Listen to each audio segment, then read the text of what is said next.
Estás a pregar uma coisa que não vives. Não Queres tens salvar-nos dentro a de nós casa. e a tua filha. Então, dentro eles fumavam. Então não era a Não. ideia, não era...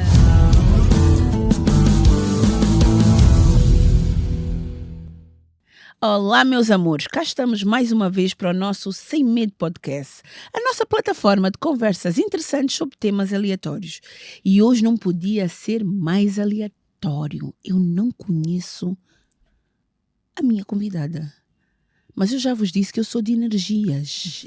Falamos ali, eu fui ver o Insta dela, bateu uma coisa e eu entendi. Não sei se é errado e se foi errado, peço desculpas a Deus, mas eu entendi que ela tinha muita coisa para nos contar aqui. Ana Fernandes, obrigada por estares aqui. Olá, Neuza, muito obrigada pelo convite. E é uma honra estar nessa plataforma que eu acredito que vai crescer a cada dia mais e que, de alguma forma, nós temos e visto que o digital é o novo que está a bater. E Nova ficamos forma de felizes, chegarmos às sim, pessoas e e ficamos chegarmos felizes mais em podermos longe. compartilhar a minha história, o meu processo, porque eu sou de energias também e eu acredito que quem nos ouve, quem pode ter a oportunidade de ouvir um bocadinho sobre nós, pode tirar sempre algum proveito. E é esse o meu objetivo. É conseguir que com os meus erros, com as minhas falhas, com as minhas vitórias, conseguir passar essa energia positiva e mostrar às pessoas que é possível, sim. Ser Nós não feliz, temos vida para cometer todos os erros. Vamos ainda aprender um bocado com os erros dos outros, pular um bocado ali ou coisinha. Tá bom. Quem é Ana Fernandes? Diz-me. Ana Fernandes. Ana Fernandes é uma menina de Benguela. Benguela!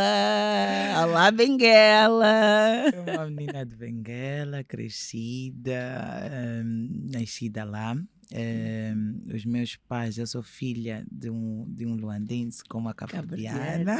Minha conterras também, houve muitas coincidências. Que foram, não sei onde é que se encontraram lá e pronto, juntaram-se e tiveram a Ana. Eu sou a filha caçula de 10 irmãos. Uau! Então, sou um bocadinho mimada.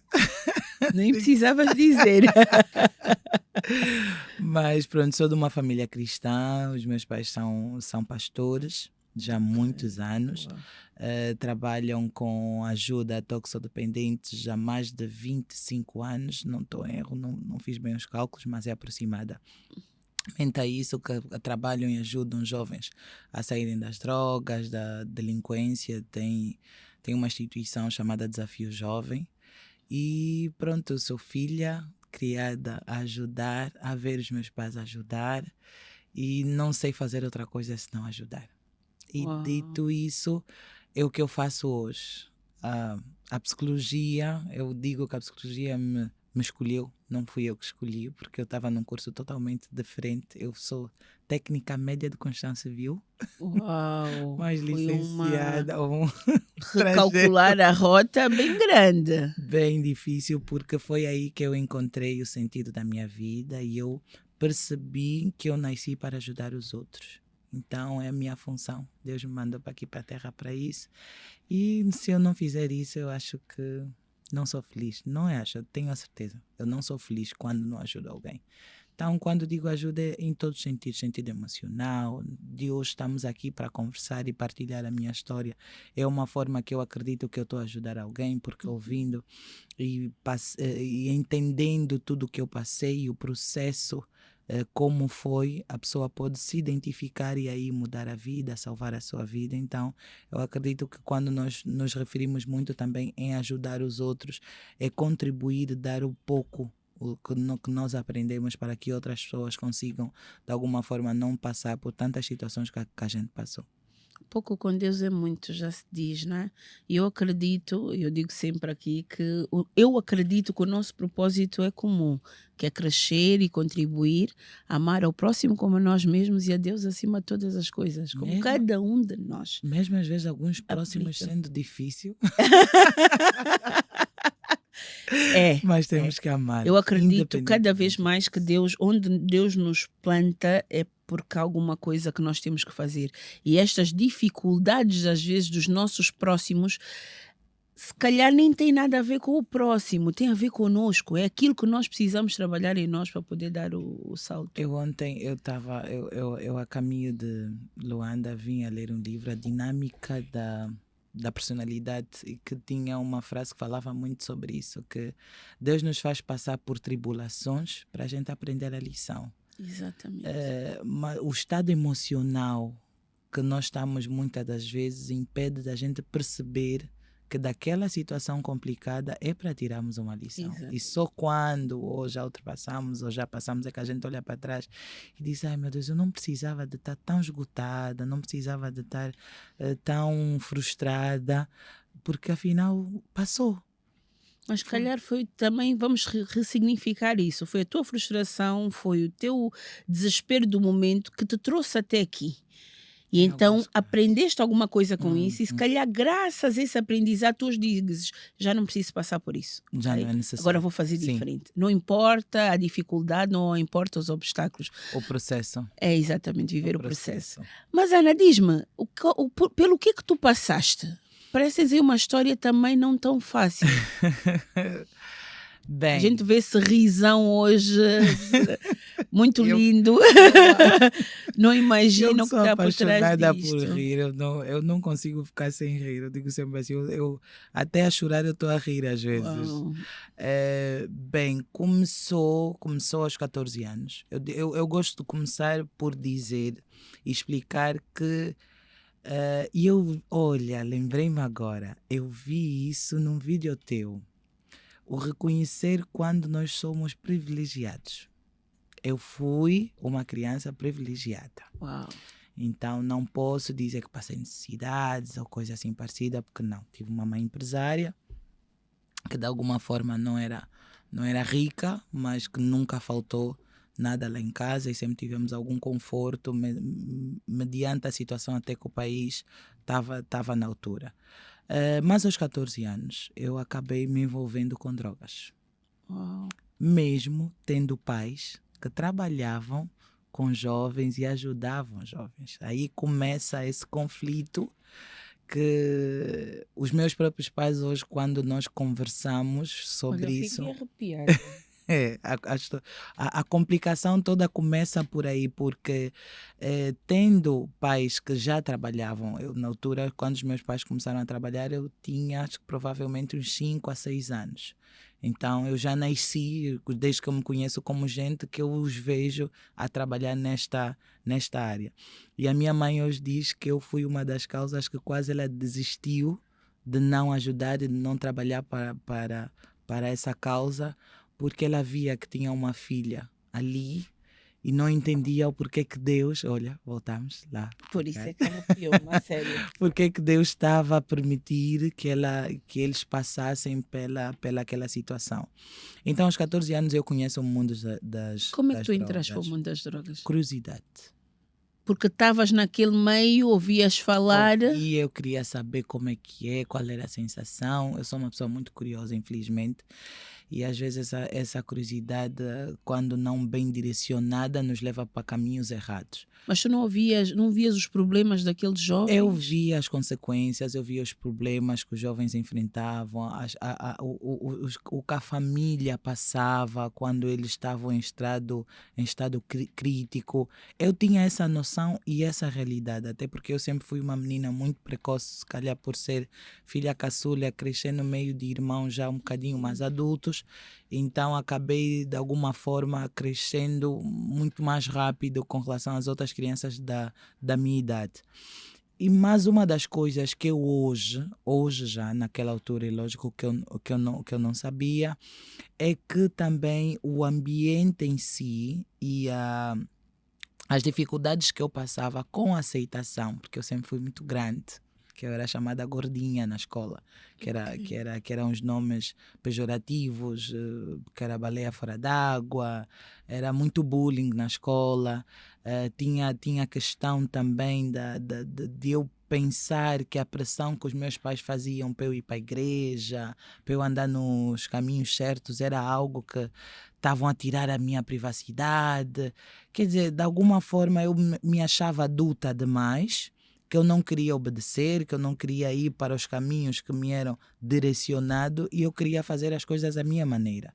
E fazendo as coisas à tua maneira, tu acabas errando, tu acabas indo para caminhos em que vão te levar para o precipício sem até mesmo tu das conta.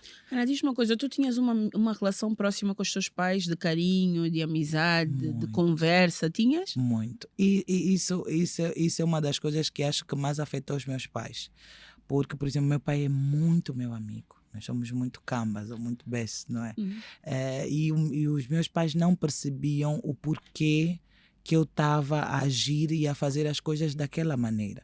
Mas eu acredito que era mesmo o estado emocional, era a situação da não aceitação, do querer pertencer a algum grupo, do não me identificar com as escolhas que os meus pais queriam que eu tivesse. Eu acho que foi uma mistura de situações e também a própria adolescência em si, as novas descobertas, os relacionamentos, o querer ter coisas precocemente, principalmente ter um relacionamento aos 14 anos, que eu não recomendo para ninguém, é algo precoce demais. Então toda essa envoltura que andou à minha volta durante esse processo, eu acredito que também desencadeou essa curiosidade excessiva. Eu não culpo em momento nenhum o bullying, não culpo ninguém à minha volta, porque eu reconheço e eu entendo que foi por curiosidade. E na curiosidade, como Mas os meus pais... falaste com alguém, como é que tu tiveste acesso à primeira... Como é que foi o teu primeiro contato Eu com a morava droga? dentro do centro. Ok. Os meus pais, nós tínhamos uma casa fora, mas depois, nessa faixa da etária dos 14, nós saímos da cidade, conforme chamam, que é no centro, e fomos morar para dentro do centro, que é uma área assim mais rural. Acredito que pronto, Patricinha, ficar naquele meio, conviver todos os dias com aquelas pessoas, acabei ficando amiga também de alguns rapazes lá dentro do centro, pois eu sou muito comunicativa, gosto de interagir e foi o meu primeiro contacto. Me lembro que o jovem morava mesmo lá no centro, nós os dois estudávamos na mesma escola.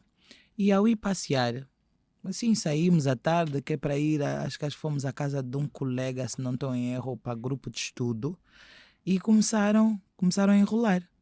Eu disse, vou provar, para ver mesmo se é bom, se funciona, se o que vocês falam faz mesmo efeito. E no provar eu gostei, infelizmente. O que era? Era lhamba. Ok. Que é o famoso, acho que é estupefaciente que chamam. Isso, não é? É isso. Estupefaciente. Mas dizer que eu tenho os meus pais com esse mesmo histórico. O meu pai tinha problemas com álcool e a minha mãe tinha problemas com droga. Na faixa etária da adolescência e juventude deles. Não sei se também tem aí uma questão genética. Não quero acusar. Mas a droga tem questões genéticas? Tem, a droga tem. Porque, de alguma forma, pessoas que já têm, pelo menos para o vício, porque não para ir usar a droga, mas para continuar ou para nos tornarmos viciados, a genética muitas das vezes também influencia sobre isso. Eu ouvi qualquer coisa que dizia que a genética, dependendo da genética de cada um, podemos experimentar os dois e eu não ficar agarrado e tu ficares. Sim. Né? Sim. Depende da pessoa, do organismo de cada um. Né? Por isso é que as pessoas dizem, eu fumo, mas não acontece nada. Pode ser o caso até de 2 irmãos. Filhos da mesma mãe, do mesmo pai, com o mesmo histórico, e que um pode ficar e o outro não. Então depende muito. Por isso é que os vícios dependem da questão genética, da questão externa, do ambiente social que a gente está inserido e dos próprios problemas emocionais que a gente já tem. Porque essa questão dos problemas emocionais é uma peça-chave para que tu tenhas... Para tudo. Yeah. essa questão também. Então, e fumaste, gostaste. Mas E espera lá, continuei. dentro do centro eles fumavam. Então não era a Não. ideia, não era. Não, os porque tinha tirar- alguns saíssem da alunos que droga. que estudavam naquela altura, porque tinham os alunos internos que não podiam sair, e depois tinham os que acho que eram 2 ou 3 que tinham acesso à escola. E um deles era muito próximo meu. Então, nós fumamos fora do centro, mas eu fumei com alguém do centro. Foi Ok. fora, mas com alguém do centro que tinha acesso à rua.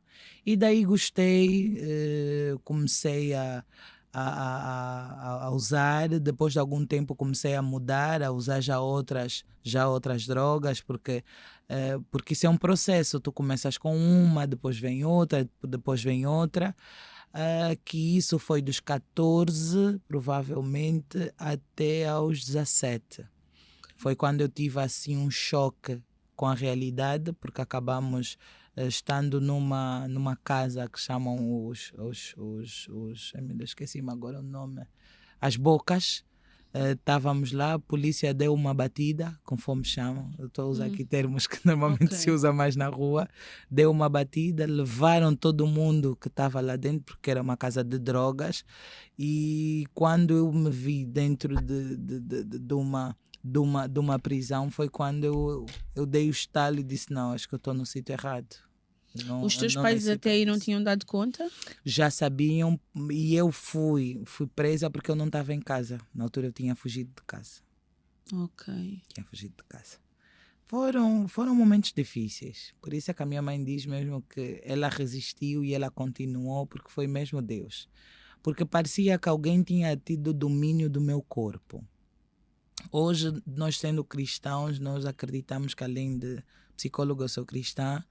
E eu acredito também que os espíritos demoníacos, e acredito que de alguma forma, quando a gente comete coisas erradas, não é culpando o espírito, não é, porque as escolhas são Nós nossas, temos autorresponsabilidade. mas Devemos ter. é a questão de tu sentires que tu queres tomar uma decisão, tu queres fazer, mas tu não tens as ferramentas o suficiente para te agarrares e fazeres. E independentemente se os teus pais são cristãos ou não, tu precisas ter um líder espiritual. Tu precisas de ter um acompanhamento direito para tu te perceberes, para tu entenderes a Bíblia do jeito não às vezes que os pais estão a passar, mas na percepção de vida. E provavelmente eu acho que é isso que naquela altura estava a faltar. Foi quando, depois dessa batida, de ter ido presa, na altura eu já estava a terminar o ensino médio, foi quando eu Continuaste a estudar? sempre. Uau. Mesmo fora de casa, eu levava os cadernos. Eu ia para a Uau. rua, mas levava os cadernos. Graças a Deus eu sempre fui muito, muito focada, porque eu sabia que eu tinha um objetivo e que a única coisa que me daria aquele objetivo era mesmo ser formada em alguma área. Foi quando eu pedi aos meus pais para fazer um curso que chama-se ETED. ETED é uma escola de formação para missões, onde tu ficas lá por volta de 3 a 4 meses, vais aprendendo muito sobre a palavra de Deus, sobre a Bíblia, sobre a espiritualidade em si. Não tem nada a ver com religião, Boa. mas é o contacto direto com Deus, conhecer e perceber Deus na sua essência. E eu disse, olha, eu tenho que tirar um ano sabático porque eu preciso de me encontrar. O caminho que eu estou a Mas tomaste essa seguir. decisão sozinha depois da prisão? Sozinho. Ok. Eu vi que se eu não tomasse a decisão naquele momento, a minha vida ia... Ou eu tinha 2 caminhos. Porque Benguela é pequena. Nós estamos de uma província em que todo mundo se conhece. E, querendo ou não, eu estava a ver já uma exclusão em si. E as pessoas chegavam mesmo na minha mãe, já houve pessoas a dizer, não, mas a tua filha é uma drogada, e tu... Porque a minha mãe gosta muito de evangelizar, falar sobre Deus, e ela faz um trabalho na rua até hoje com jovens de rua. E eu vi a minha mãe a se sentir mal. Estás a pregar uma coisa que não vives. Não Queres tens salvar-nos dentro a de nós casa. e a tua filha, então, que está aí. Chegou Era uma altura dramático, que eu acredito. consegui perceber que eu não estava a destruir só a minha vida. mas eu estava a destruir a vida das pessoas que estavam ao meu redor e que, acima de tudo, me amavam incondicionalmente. Os teus irmãos? Olha, os meus irmãos foram também assim um pilar muito grande, porque graças a Deus eu tenho irmãs muito acolhedoras. A minha família é muito amorosa. É uma das coisas que me deixou triste quando eu caí em si. Eu pedi perdão a todos eles porque eu percebi que eu feria e eu magoava todos eles de maneira muito intensa. Porque olharem para a irmã caçulinha, que todos cuidaram, todos amaram. A minha mãe ia trabalhar e quem cuidava de mim era minhas irmãs, porque eu tinha o cabelo crespo, muito, muito duro, e a minha mãe não sabia pentear cabelo crespo, porque elas são todas morenas, então elas tiveram que aprender a pentear uma crespa. E era muito amor, era muito carinho. Eu nunca, por exemplo, nunca levei surra de nenhuma irmã. Do pai e da mãe, sim, mas de nenhuma irmã, não.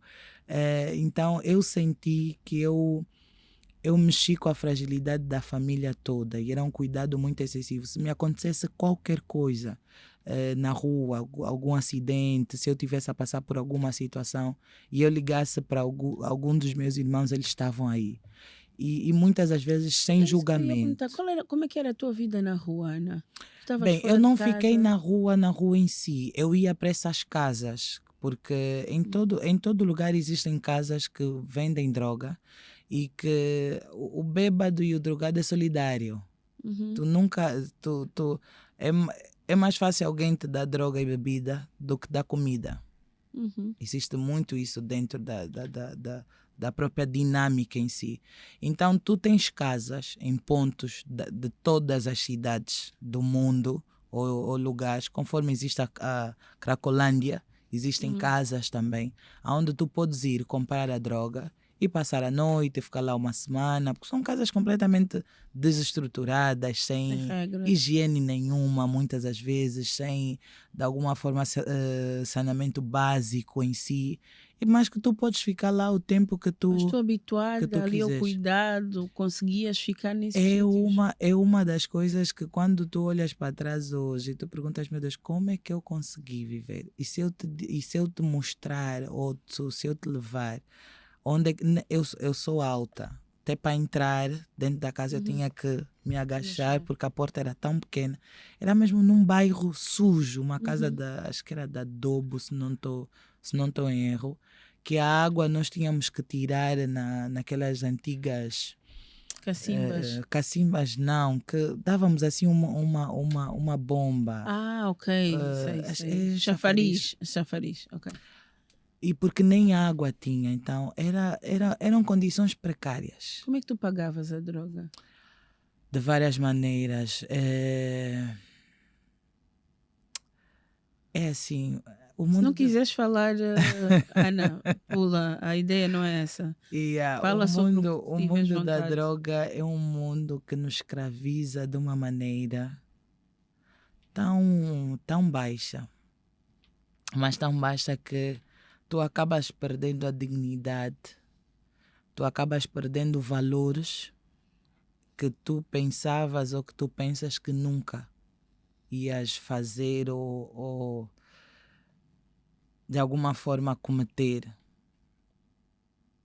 Os meus pais foram os que mais sofreram, é lógico, porque por mais que eu saísse de casa, eu tinha acesso à casa, eu podia ir, eu podia tirar alguma comida, eu podia tirar alguma coisa e vender. E tu começas a perceber que não só tu estás a machucar emocionalmente, mas como tu estás a defraudar, né? Tu estás a roubar os teus próprios pais para sustentar os teus vícios. Chegaste a esse ponto? Cheguei. Eu sempre fui uma menina muito mexida. Eu comecei a trabalhar aos 14 anos. Também tem essa questão que a minha independência financeira também começou muito cedo. E que na escola, por exemplo, eu já vendia músicas nas pendrives, porque eu tinha já um computador. Aconteceu aqui um acidente. Acho que... Acontece, faz parte. Mas continua, Ana. Eu tinha um computador que os meus pais tinham me dado, e como eu sempre fui muito dinâmica, Eu gravava música naquelas alturas, tinha pendrive, tinha o Discman, vendia, fazia o trabalho dos meus colegas, cobrava. Bem, eu tentava, sempre me virei muito e sempre fui muito busineira, conforme chamam. Então eu comecei a ter acesso a dinheiro muito cedo. Mas a par disso não chegava para sustentar as drogas. Então o furto foi uma das coisas que principalmente a gente acaba fazendo, e isso é relativamente geral, principalmente quando adolescentes começam. Acho que é o primeiro índice em casa que a mãe pode começar a notar. Olha, se começar a desaparecer muito dinheiro na pasta, se começar a desaparecer as coisas, porque a gente troca. E depois tem essa questão, quando tu usas drogas muito baratas, tu podes trocar por coisas também baratas. Por comida, por roupa. Quer dizer, basta encontrares uma tia, né, que a gente chamava, que quer alguma coisa, até tu perguntas, te vais roubar especificamente aquilo que ela quer. Então era uma das vias que a gente usava. Bem, mas tinha outras, pronto. Ok. Mas, Vamos. infelizmente era principalmente. Tu vais, das conta, vais presa e a partir daí resolves fazer a mudança. Foi quando eu resolvi fazer a mudança. Os teus pais receberam-te logo? Graças a Deus. Não, Ok. sempre foi. Mesmo quando eu vou presa, eu saí diretamente, porque quem teve que me tirar foram os meus pais, porque eu era menor de idade. Foi quando eu tomei a decisão. E tem outra questão, eu já tinha uma filha. Ok. Que eu tive a minha filha aos 17 anos. Dentro desse período? Sim mesmo. Uau.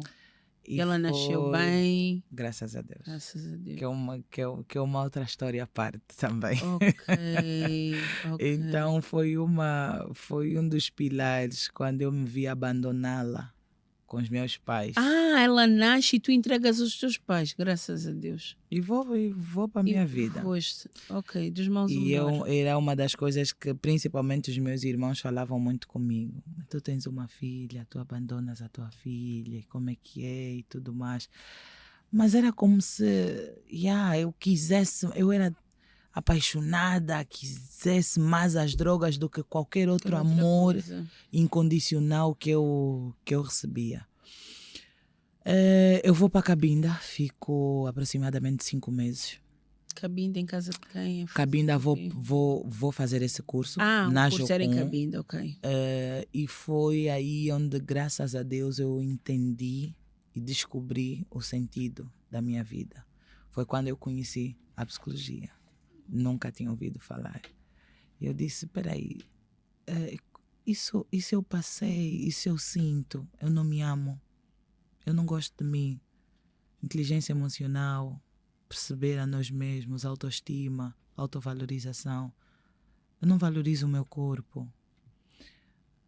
Eu já contei essa história em outro sítio, eu acredito que posso contar aqui, que uma das coisas que mais me dói até hoje e que as drogas acabaram fazendo comigo é que eu já me droguei tanto nesse dia, que eu fui acordar na casa de alguém, na cama de alguém, sem saber como é que eu tinha lá parado. E foi algo que eu disse, não, Ana, não tá certo, você não é assim. Então é uma das coisas que eu descobri nesse processo. Eu não me amava, eu não gostava de mim, eu não gostava do meu corpo, porque se tu não cuidas do teu corpo, se tu não cuidas da tua autovalorização, é porque tu não tens amor próprio. E quando eu comecei a perceber, quando eu comecei a olhar desta maneira para a minha vida e para o que eu fazia com a minha vida, eu comecei a entender e a perceber que eu precisava de uma mudança urgente. Porque quando eu peço ajuda aos meus pais, eu só sabia que eu queria abandonar as drogas.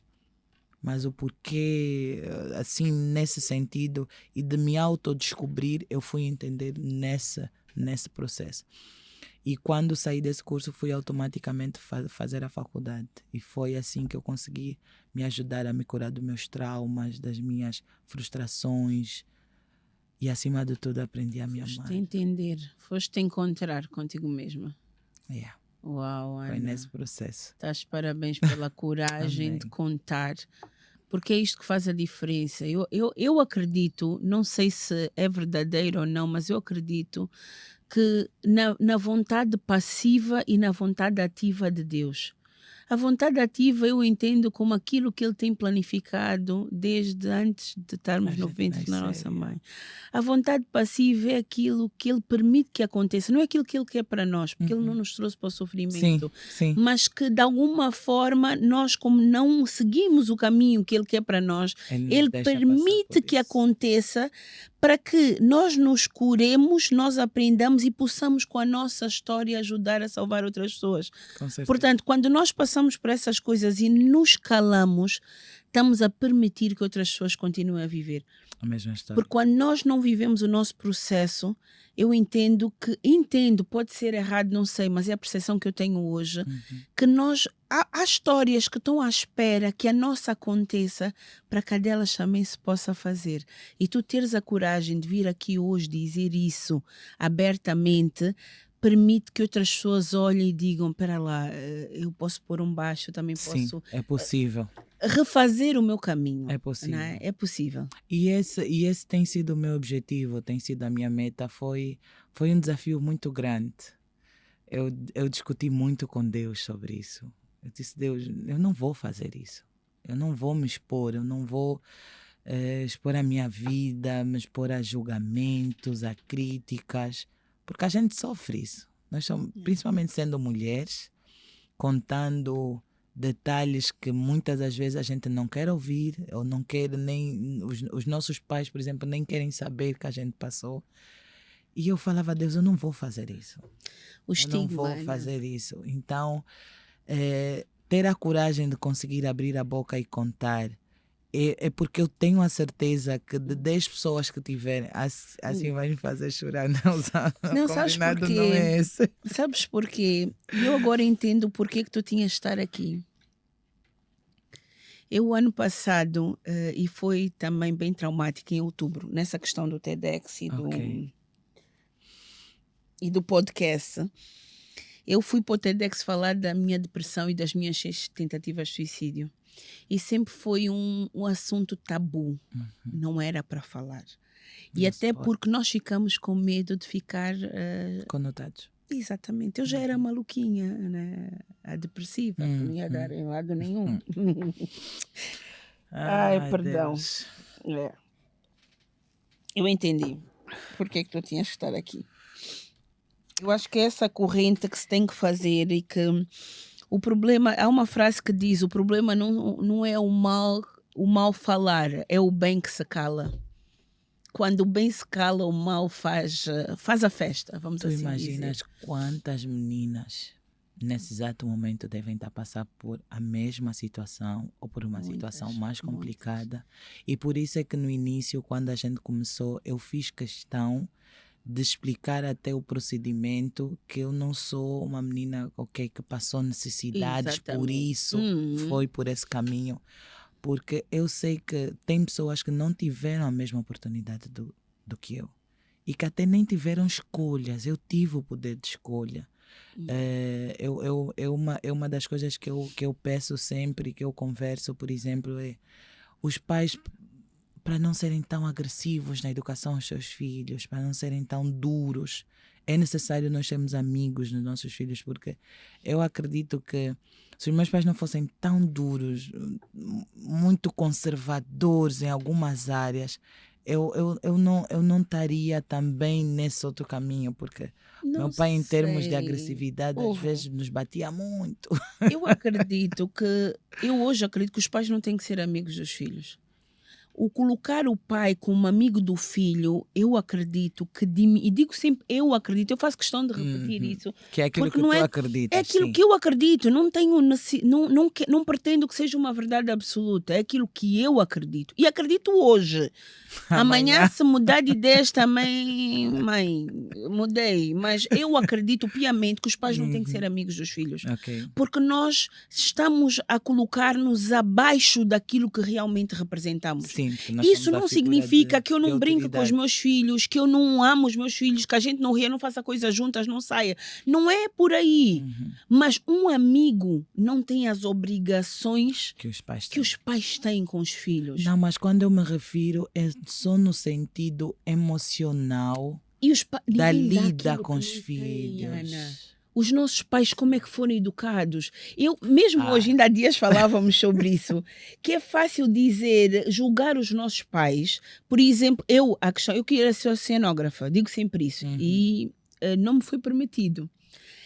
Eu hoje entendo piamente o meu pai. O meu filho diz, não da mesma forma, é verdade, mas o meu filho quer ser futebolista. E eu digo, tu até podes ser, e até lhe deixo fazer futebol. Eu digo, filho, não, mas vais estudar outra coisa, porque Sim. eu não sei onde é que o futebol te vai dar. Vai. E eu tenho que, mesmo que de forma errada, garantir que tu tenhas Uma base vida sólida. sólida. Podes sim. até ser o próximo Messi, mas nós não Mas sabemos. Temos que buscar alguma coisa que seja sólida. não, Não por te isso impeço mesmo de é que- fazer o futebol, Uhum. mas bora, qual é o outro curso que tu queres fazer? Vais fazer um Por curso. isso mesmo é que eu tenho muita preocupação, Neuza, quando eu falo sobre a minha história, em enfatizar que foi a curiosidade que me levou. Yeah. Porque se eu não ter atenção, e as pessoas até podem acabar percebendo mal, Yeah. vai dar a entender que os meus pais tiveram alguma culpa por causa disso ou daquilo. E não, eu sempre tive muito amor. E eu Yeah, devemos faço conversar. Eu questão acho que os pais devem de- conversar com os filhos, sim, devem ouvir os filhos ouvir para mais, poderem compreender caminhar. mais. Em alguns verdade. assuntos ser um bocadinho mais ponderantes. Exato. É mais ou menos nesse sentido que eu me refiro, mas é lógico e é uma das coisas que nós ensinamos muito a nossa personalidade é formada por figuras de autoridade. E os nossos pais são as primeiras figuras de autoridade que a gente tem na nossa vida. E tem que pôr limites. E Tem vão que ter pôr limites da forma sim. deles. Pode não ser o mais Por correto. aquilo que eles tiveram, é Ferramentas aquilo que que podem têm. dar. Yeah, com Ferramentas certeza. que têm. E hoje entendo cada vez mais isso. Não, Estamos aqui a quando tentar tu mudar. ficas pai e mãe, é que tu começas a perceber isso. Queres a mudar dar razão. padrão, vamos fazer diferente, é verdade, vamos Isso. buscar. Eu fui educada na base da porrada e sempre disse, epá, a porrada, eu sou o que sou porque apanhei, não me matou. Mas espera lá, temos outros traumas sim, Mas assim com esse papai não. e mãe, temos sim, temos que vem, isso traumatiza. E quando a gente não é mãe, pelo menos eu dizia sempre isso. Não, o que a minha mãe fez comigo ou que o meu pai fez comigo, eu não vou fazer com a minha filha. Mas há certas coisas que a gente acabamos repete, fazendo, mesmo sem nos querendo darmos ou não. conta, repetimos padrão. Ba- Mas podemos aprender e fazer Sim, diferente. e corrigir Eu hoje alguns erros. converso mais com os meus filhos. Sim. Eu hoje converso mais com os meus filhos, já não bato. Tipo, às vezes é essa coisa, mas evito cada vez mais. Eu era mesmo de dar a sério, tenho que dizer a verdade. Lá está, Bem-vindo- repetimos. Eu não Bem-vindo repeli ao esse clube. padrão. Sim. Eu repeti o padrão. Uhum. E eu Mas tinha não- uma coisa, eu detestava surras coletivas, houve. Eu vi-me a repetir as surras coletivas e entendi porquê. É muito Porque- filho, até tu entendes, não fui eu, foi fulano, não. Levam Junta todo todos mundo. de uma vez, vão lá controlar-se a si mesmo. Essa é boa, a surra coletiva. Eu detestava, eu achava a coisa mais injusta do mundo. Uhum. Depois Quem não fez, quem houve. fez, olha só. Repeti, hoje já não faço. Tem que mudar. Mas eu entendia. E hoje, há um lado meu que te diz, tem razão, sim senhor. Não é assim, tem que ser intencional para não fazer. Vamos Não, ser tá- honestos. Não é da tadinho noite dos miúdos. virei tipo, Não, já sou graças outra a Deus pessoa. eu não passei por essa fase porque eu sou caçula, então não Ok. tive aí em momento nenhum surra repeti. Enfim. coletiva, né? mas Nós para- éramos muitos, aquilo era um tormento. Coitados dos meus pais. Não fui eu. Não, foi fulano. Não, até... E Não. depois um faz, Leva esconde Leva todo para que mundo. todo mundo pague. Leva Sim, todo porque mundo. se ele apanhar surra sozinho é muita dor. Então ele Exato. quer distribuir. Distribui. Depois o olho vão se controlar eles mesmos. É bem surra, porque você que fez. Então a próxima vez vou te queixar. É melhor você estar atento. Já se controlam. É uma forma. Pronto. Mas Ana, diz uma coisa. Depois disso fazes o curso de pedagogia. Psicologia. Psicologia. Isso. E como é que começaste a atuar? Bem, quando... Já sabias depois de formar o que querias fazer, com o que querias Antes trabalhar? disso, por isso é que quando eu vou a essa formação, entendo o sentido da minha vida, entendo o que eu queria fazer e descobri que eu queria ajudar pessoas, que eu queria ser atalaia, né, conforme se diz, para ajudar os outros, tirar as outras pessoas de situações que eu já vivi ou que provavelmente podia ter vivido, porque não cheguei a certos extremos também a nível das drogas, mas que eu sabia que como funcionava, porque vi vários amigos meus, eu perdi vários amigos para as drogas, eu vi vários amigos meus ficarem presos durante anos por causa das drogas, então eu acompanhei todo esse trajeto muito, então eu conhecia muito bem o mundo das drogas e como é que ele funcionava. Então eu disse, não, a partir de agora eu vou ajudar outras pessoas a não entrarem e não cometerem os mesmos erros que eu cometi. Foi quando eu começo, na altura nós nem chamávamos de palestra porque eu nem sabia, eu falava de testemunhos. Eu fico diretora do centro dos meus pais. Uau. Depois de entrar para a faculdade, do próprio processo em si. Fiquei diretora durante 2 anos e meio por aí. E eu promovia palestras nas escolas, em campos, íamos para a rua, falávamos, distribuíamos flyers, contávamos o nosso testemunho para mostrar às pessoas que não era o caminho, eu e os alunos e outras pessoas que estavam lá. Foi quando começou a vir esse processo, então, do ajudar.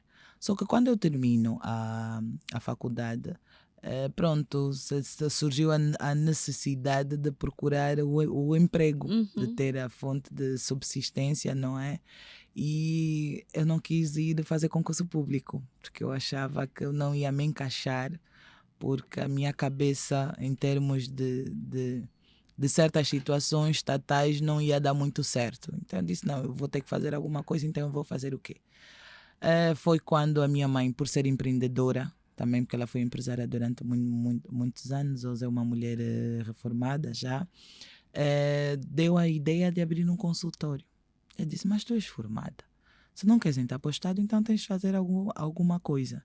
Num processo também de idas a lugares, a frequentar eventos, a conhecer outras realidades em termos de saúde mental, como autismo e todo esse aparato a nível de educação especial, eu vi que a psicologia é um campo tão grande, por que não continuar a ser uma empreendedora na minha área? Por que não fazer a diferença, já que é necessário que eu continue com esse processo, e uma das coisas que me facilitaria, ajudar outras pessoas é também tendo uma clínica, tendo um consultório, dando consultas, seria uma forma de eu conseguir ajudar de forma não só a me pagarem, mas também de forma gratuita. Então foi quando surgiu a Tchombela Psique. Tchombela Psique surge nessa perspectiva, e nós trouxemos então em Benguela o primeiro centro de saúde mental com várias áreas, com psicologia, psiquiatria, terapia da fala e todas as outras, para então esse campo moderno e com uma perspectiva muito grande em torno da própria saúde mental. E comecei a trabalhar aí, nessa perspectiva. Qual é o maior desafio que tu enfrentas nessa área? Ensinar as pessoas que têm que cuidar da saúde mental todos os santos Porque as pessoas dias. confundem doenças mentais com saúde mental. Com o cuidado da saúde mental. É um trabalho que eu tenho feito já desde o ano antepassado, e eu me propus a fazê-lo porque eu comecei, quando eu abro a Tchombela, eu pensei, ok, que é Tchombela? Tchombela Psique. Tchombela é da chuva, é bênção, prosperidade. Okay. Psique, pronto. Eu não africano. A intenção é mesmo essa. Chombé. Chombele. Ouve. Não deve ser coincidência. Já falamos sobre isso. Foi quando... eu quando abro a empresa, comecei a ver a realidade, que as pessoas não davam importância. As pessoas... eu comecei a ouvir a frase, quem vai ao psicólogo é maluco. Tinha uma outra frase que eu ouvia muito. Quem vai ao psicólogo é branco. Nós pretos não podemos ter traumas. E eu comecei a dizer, não, alguma coisa aqui tem que mudar. Eu tenho que ensinar que é necessário, que todos nós devemos procurar um profissional de saúde mental para nos ajudar em qualquer momento da nossa vida. Não é à toa que a própria faculdade, o curso é Psicologia Clínica e Aconselhamento. Ok. Então, até a própria faculdade mostra isso, que o aconselhamento deve vir de um profissional, de alguém que tem as capacidades para nos dar, então, esse reforço emocional que a gente não tem. Então comecei a trabalhar nessa perspectiva de poder ajudar as pessoas a entenderem o que é saúde mental, os cuidados com a saúde mental, o que é que se deve fazer, e depois, não é, se por acaso tiver as consequências porque não cuidou preventivamente da sua saúde mental, aí tem já as consequências, que são as perturbações, as próprias patologias em si. Aí também a gente dá o seguimento e dá o tratamento. Então foi um desafio que eu me propus a fazer. Eu disse, eu vou ensinar, eu vou mostrar às pessoas que é importante, que é necessário. E também tem outro desafio que a gente encontrou, por exemplo, que é a nossa própria tradição. Nós víamos às vezes em algumas crianças nossas que a gente recebia no centro, que o pai primeiro foi procurar um feiticeiro porque o filho não fala, porque foi cortar no quimbanda, porque foi fazer isso, porque havia avós que falavam, não, na nossa família todo mundo fala tarde, todo mundo começou a falar só aos 5 anos ou 6 anos, é normal. Sentimos que as pessoas normalizavam cuidados preventivos, que a criança, se está com atraso na fala, é porque tem alguma coisa que precisa ser cuidada, Exato. precisa ser tratada. Então, és que fazer exames e comprovar exatamente o que é que está a fazer esse atraso na fala e fazer o devido seguimento. Então, trabalhar, ensinar, falar sobre isso foi uma das coisas que me impulsionou, não é, a fazer, porque foi muito difícil. Me lembro que quando eu fui tratar os documentos da empresa, eu tive que sentar para explicar o às que senhoras era, né? das finanças o que era terapias, o que nós íamos fazer, e quando chega lá não tinha nem um sítio próprio Para para nos preencher. porem. Nós somos outros centros. Mas É que nem existe é na que nós nossa ainda realidade. estamos, ainda é uma realidade um bocado paralela, né? Já há algumas pessoas a falar sobre saúde mental, Mas mas ainda ainda sentes isso, temos né? um Que há um caminho. longo percurso a Principalmente fazer. nós que temos, porque, por exemplo, atualmente eu vejo que se fala muito na internet, se fala muito na própria televisão, se fala muito nas redes sociais, todo mundo tem uma frase motivadora, todo mundo tem isso, tem aquilo, mas para nós profissionais que trabalhamos e cuidamos dessa área do foro mental, ainda tem muitos desafios Principalmente nas pela frente. comunidades, né? Tipo, tu chegas lá e isso, encontras barras nessas tradições, nesta forma de fazer, ou de não acreditar. Se nós aqui, vou dizer, no asfalto, temos algum preconceito com isto, imagina o pessoal lá nas comunidades. Já foram nos queixar no INAC, um pai, porque a mãe estava a fazer terapias conosco, com o filho, e ele foi nos queixar porque achou, ele não entendia o porquê que o menino estava lá, porque que a mãe estava a levar os filhos 2 vezes por semana naquele sítio. Quer dizer, ele nem, em vez de vir ter conosco, procurar entender, perceber, não, ele foi nos queixar. Ok. E o que o INAC disse? Ainda devia lhe ter dado um corretivo, né? Olha, graças a Deus, Benguela é pequena, e nós fizemos questão de quando abrimos a empresa, fazer uma apresentação geral, e tem a parte que eu faço a colaboração com institutos governamentais, não é? E não só, para ajudar a trabalhar e cuidar também de certas áreas que ainda têm lacuna dentro da nossa sociedade. Então eu tenho parceria com o próprio INAC. Ok. Em casos, por exemplo, principalmente eu prefiro atender pessoalmente, meninas que sofrem abuso e que não têm condição financeira de ter um psicólogo a acompanhar, eu faço questão de acompanhar gratuitamente. Então vou tendo parcerias com algumas instituições que eu vou trabalhando, então não tem como, chegam lá já já me conhecem, Exato. porque eu já trabalho com eles. Pronto, Ok. ligaram, me explicaram a situação, lá eu tive que ir explicar o que é que realmente estava a acontecer e dar então uma explicação ao pai de exatamente quais são os segmentos e trabalhos que a gente estava a fazer com o menino. Mas isso é só para tu teres noção de conforme as pessoas não têm mesmo conhecimento quase que nenhum, quase que zero. Quais são os casos que mais te aparecem? Olha, atualmente tem sido crianças com atraso na fala, atualmente. Tem autismo, atraso na fala, dificuldades no aprendizado, tem sido maior. Isto na área terapêutica, a nível da fonoaudióloga. Eu, pessoalmente, tenho muitos problemas com droga, por causa também do meu testemunho. Há pessoas que só querem fazer consulta comigo, não é? Então também tem essa questão. Atendo também muitas meninas com problema de depressão, tem sido um índice muito grande, principalmente na faixa etária dos 13 anos até aí os 20 aninhos.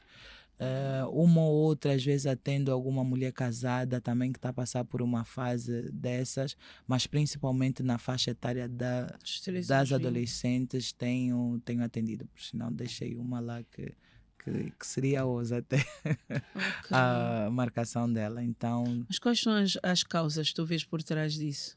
Destruturação, desculpa, familiar. Abandono afetivo. Famílias completamente desestruturadas, pais ausentes, mães que trabalham muito, perda também. A questão em Angola, o morrer em Angola, nós começamos a colocar numa situação normal.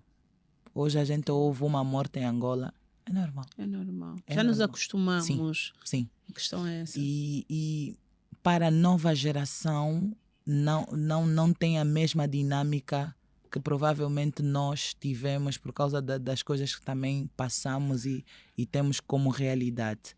Então, lidar com a morte, a forma com que o pós-morte as famílias lidam, por exemplo, essa divisão... A gente não faz o luto. Eu acho que nós não fazemos o luto da forma correta.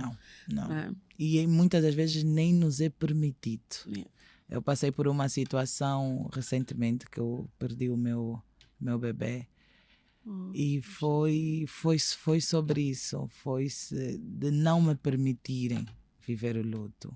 Se eu não fosse uma pessoa completamente curada, e olha que foi um processo difícil. Mas a gravidez já tinha nascido? 7 meses, teve uma cesariana, foi para a incubadora porque ele estava com 1,3 kg. E infelizmente vieram dar a notícia que ele não resistiu e faleceu. Explicação, não temos. Não tem. E é assim, as pessoas acham que... E até uma coisa que diz, não chora muito, senão vai fazer não sei o quê, ou não vai subir, ou não vai... Como eu tive uma eclâmpsia, porque a minha tensão subiu até 300, foi o que eu mais ouvi. Não pode chorar. Tu não podes chorar. Era uma palavra que ficava constantemente nos meus ouvidos. E o Aniel tinha falecido numa segunda-feira, só me avisaram numa quinta-feira. Porque como eu estava de cesárea, eu não podia sair e andar. E foi uma situação que eu olhei para aquilo e eu disse, vocês tiraram-me o direito de me despedir do meu filho. E isso não é justo. Independentemente da situação, da doença, da patologia, há formas de dar uma notícia. Mãe é mãe. E é incrível que eu senti o tempo todo. Eu senti o tempo todo que o processo estava a acontecer, que ele tinha partido. Nesse dia eu passei mal. E a minha mãe virava a dizer, porque os médicos não queriam e não deixavam mesmo dar a notícia. A minha mãe falava, eu conheço a minha filha. Dão-lhe a notícia que depois vocês vão se arrepender porque ela vai ficar chateada. Dão-lhe a notícia, mas pronto. Acaba aí vivendo o processo depois e que foi muito mais demorado e muito mais doloroso. Então, é uma das coisas que eu aconselho muito sobre isso, porque eu acho que é uma das áreas que eu acho que eu vou ter que também começar a falar um bocadinho esse pós-parto, pós-perda, e que em Angola nós tratamos o luto de maneira muito vulgar, muito marginalizada. A forma com que nós cuidamos das pessoas que estão com dor é muito mesquinha. Às vezes nós não damos o direito dessa pessoa a ser livre, até mesmo que é para chorar. Para chorar e passar. E não pode ser assim. Mostrar fraqueza, né? Não podemos mostrar fraqueza. Nós mas temos por que a forma entender como fomos que nós educados. temos fragilidades e é necessário a gente viver essa fragilidade. A gente não pode continuar. Exato. Mas é necessário a gente viver, porque é vivendo, é nos curando, que a gente consegue depois. Se nós estivéssemos a conversar provavelmente sobre esse assunto há um mês atrás, eu estaria aqui em lágrimas contigo. É recente. É bem recente. Ok. É bem recente. Estamos a falar de janeiro. Uau. Yeah. E estou aqui. Yeah. Mas é necessário tu teres uma saúde mental. Por isso é que eu insisto sempre nos meus conselhos que eu dou no nosso canal. Se eu não tivesse uma saúde, eu faço terapia. Eu não tenho vergonha nenhuma de reconhecer que eu já pedi ajuda a outro profissional para me ajudar, porque é necessário. A questão é que as pessoas colocam-nos num...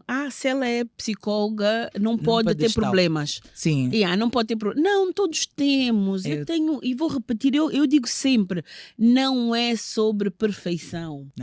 Não é sobre perfeição. Nunca foi. Nós somos seres humanos, perfeito é só Deus. Nós vamos cair. Ainda há dias, eu falo sobre isso aqui, ainda há dias estava a falar com a minha filha. É mentira dizer que a gente não sente inveja, que os maus pensamentos não vêm à cabeça, vêm todos os dias. A diferença é o que é que tu fazes com isso. Como é que tu ressignificas isso? O não deixares que isso te controle. É apenas isso. De prosseguir. Usaste uma palavra que eu... Em um momento difícil, me lembro, acho que eram provavelmente 2 horas da manhã, eu sem sono nenhum, e eu chorava, eu falava a Deus. Eu nunca perguntei a Deus porquê. Eu nunca perguntei. Eu posso estar a passar por uma situação complicadíssima da vida e eu não vou perguntar a Deus porquê, porque eu sei que é necessário que eu passe por esse processo. Mas eu chorava assim, eu dizia a Deus, tu deste... Tu permitiste, porque tem outros processos por trás. Se eu tivesse que explicar aqui, era muita coisa. Tu permitiste, mas tu levaste. Então, da mesma maneira que tu levaste, a única coisa que eu te peço é tira essa dor. Porque a dor era tão grande, mas tão grande, que a única coisa que eu conseguia pedir a Deus é que eu não pedia mais nada, só pedia a Deus, me tira essa, porque eu não posso ficar com essa dor. Porque se essa dor continuar aqui dentro de mim, eu não sei qual vai ser o próximo passo ou o que eu vou fazer a seguir. Mas eu preciso que você tire essa dor. Essa dor não pode ficar aí.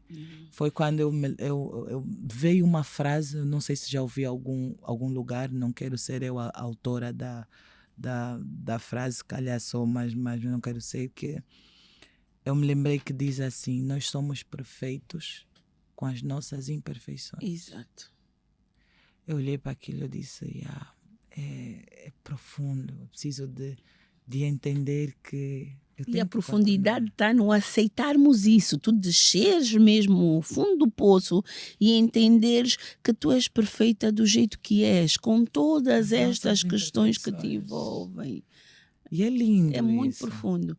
E só quando nós entendemos isso e aceitamos isso é que podemos ser realmente quem Deus nos fez para ser. E é muito lindo. É libertador.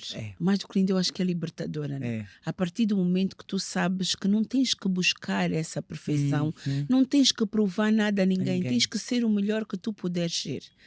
E está tudo certo, vais cair. Está tudo bem. Vais cair, mas é verdade. Vais cair, vais aprender. É uma frase que eu também, olha, eu não sei, eu já pesquisei para ver se existe a frase. Eu tenho a impressão que eu ouvi uma parte em qualquer sítio e depois eu adaptei à minha maneira, que é a cada novo nível novos demónios se levantam. Mas se nós nos lembrarmos que eles estão debaixo dos nossos pés, quando eles se levantam, eles elevam-nos. Nós só caímos porque trememos que nem folha. Essa é boa. Uma coisa que eu tenho hoje para mim Meu Deus. é assim, eu todas as vezes eu digo sempre isso e peço desculpa às pessoas que acham chato estar sempre a ouvir, mas eu acredito que há sempre alguém que precisa de ouvir. Eu, toda vez que eu tentei suicidar-me, não é que eu quisesse morrer, Ana. Eu queria era acabar com aquela dor. Ai, desculpa. Eu só queria É acabar com sobre aquela isso. dor. Era uma dor tão intensa, tão dilacerante, É sobre isso. que eu só queria acabar com aquela dor. Mas a minha família não entendia por quê. Porque eu, fora disto, eu era super alegre. Eu brincava, eu saía, eu ria tranquilo. As fortes. Quando na sexta vez eu percebo que não é este o meio, porque se ele me manteve aqui, alguma coisa tem que ter. Eu na altura nem sabia pôr isto desta forma, mas era alguma coisa tem que ter. Eu Agora tenho que. encaixas. Epá, não sei como, mas vamos seguir.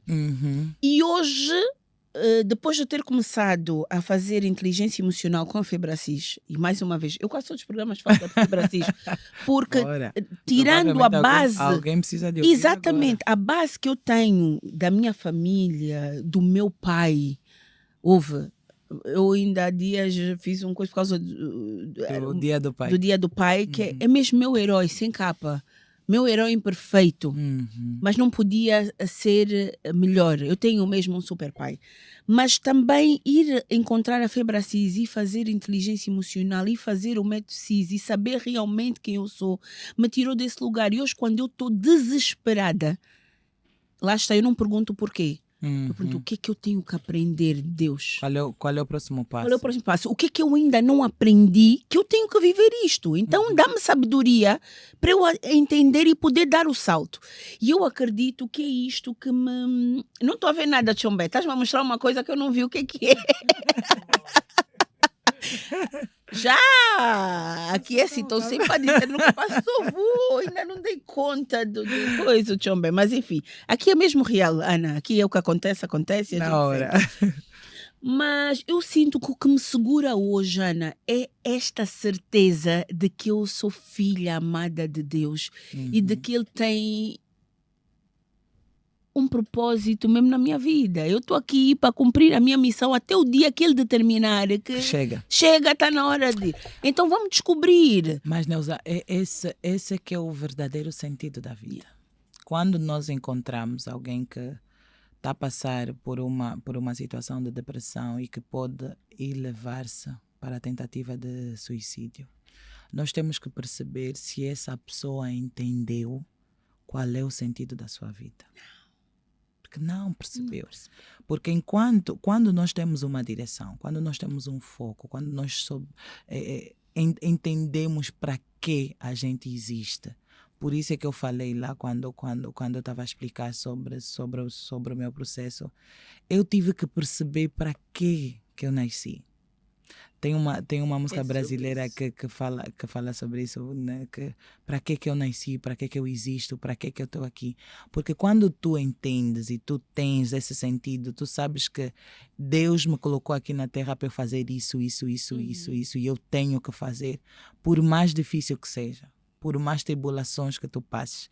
Eu devia estar aqui em Luanda na sexta-feira. Torci o pé na quinta-feira.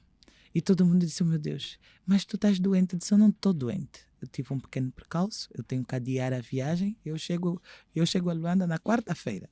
Quarta-feira eu saio do Benguela. Então, todos nós vamos ter percalço no nosso caminho. Agora, nós temos que perceber que não podemos parar. Como é que diz o versículo? No mundo terás aflições, mas tendo bom ânimo, porque eu venci o mundo. E vós também vencereis. Tu quando tens... Assim, eu ainda sou um embrião neste estudo da palavra, né? Não tenho pretensão de me comparar a ninguém. Quando navegares sobre ele. Mas neste bocadinho que eu já vou mergulhando... Deus é... Ele é simplesmente maravilhoso. Não há uma forma de descrever o quão grande ele é. Eu digo, eu quando estou a orar, às vezes, naqueles momentos que tu estás assim a sós com ele, e eu falo assim com ele: Deus, eu fiz tanta coisa errada, tanta coisa que, epá, eu olho para mim mesma e eu tenho vergonha das coisas que eu fiz, e mesmo assim tu não tens vergonha de mim. Tu foste me buscar lá, no fundo do poço, para dar sentido à minha vida. E mesmo assim, nesse processo, teve alguns momentos que foram difíceis e que eu acabei fazendo outras coisas, não as mesmas, mas com outras coisas que não foram muito, muito boas. Mas mesmo assim, tu continuaste. A presença dele e a mão dele, ele não desiste. É muito Estou-me a tremendo. tentar lembrar agora de um que diz, como é que é? Deus não busca os... Deus não busca os capacitados, Deus capacita os escolhidos. Os escolhidos. Isso. É sobre isso. E é uma das coisas que eu senti nessa situação toda, porque nesse processo todo eu quase acabei perdendo a vida. E os médicos já, quer dizer, fora do hospital, a família já estava a chorar, já estava a pensar que ia me perder. Mas eu lá dentro, com uma paz. Estás a ver, do jeito que a gente está aqui, eu conversava com todo mundo, eu ria com todo mundo, eu sou assim. Mas o que é que tu tinhas? Por causa eu estava muito grande, eu estava com 141 quilos, tens noção. Eu tive uma eclâmpsia, a tensão subiu até 300. Durante a gravidez? Durante a gravidez. Okay. Então, nesse processo, houve muitas complicações, enormes, que eram nomes técnicos aqui que eu não vou conseguir explicar, mas a única coisa que eu não tive, quer dizer, de tudo que eu tive, a única coisa que eu não tive foi um AVC, porque do resto era porque eu estava dentro dos cuidados intensivos. Então era uma eminência constante da preocupação.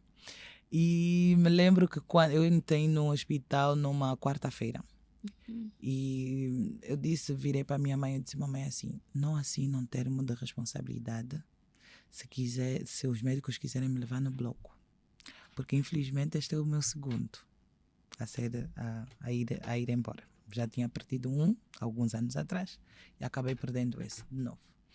Okay. E eu olhei para a minha mãe. Então tens a menina? Só tenho a menina. Com quantos anos? Elisama, 16 anos. Uau. Uma moça já. Okay.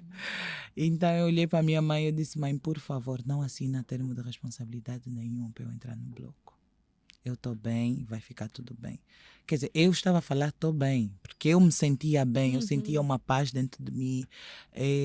Eu entrei com dor gástricas apenas e eu disse: olha, só viemos tratar a dor gástrica e depois eu vou para casa. Só que nesse processo a tensão sobe, dispara. A médica fica completamente histérica, a chefe do banco de urgência da maternidade, porque queria que eu fosse submetida a uma operação já, que é para retirar o bebê, senão eu podia morrer na altura. Eu não sei, Neuza, eu não consigo te explicar. Apareceu-me uma médica com um termo de responsabilidade, eu na cama deitada, com máscara e tudo de oxigênio, porque nem consegui respirar, eu estava mais. E eu assinei o termo. Me mandaram eu assinar o termo a dizer que eu não aceitava entrar no bloco. Okay. Eu senti a mão de Deus a mover naquele lugar.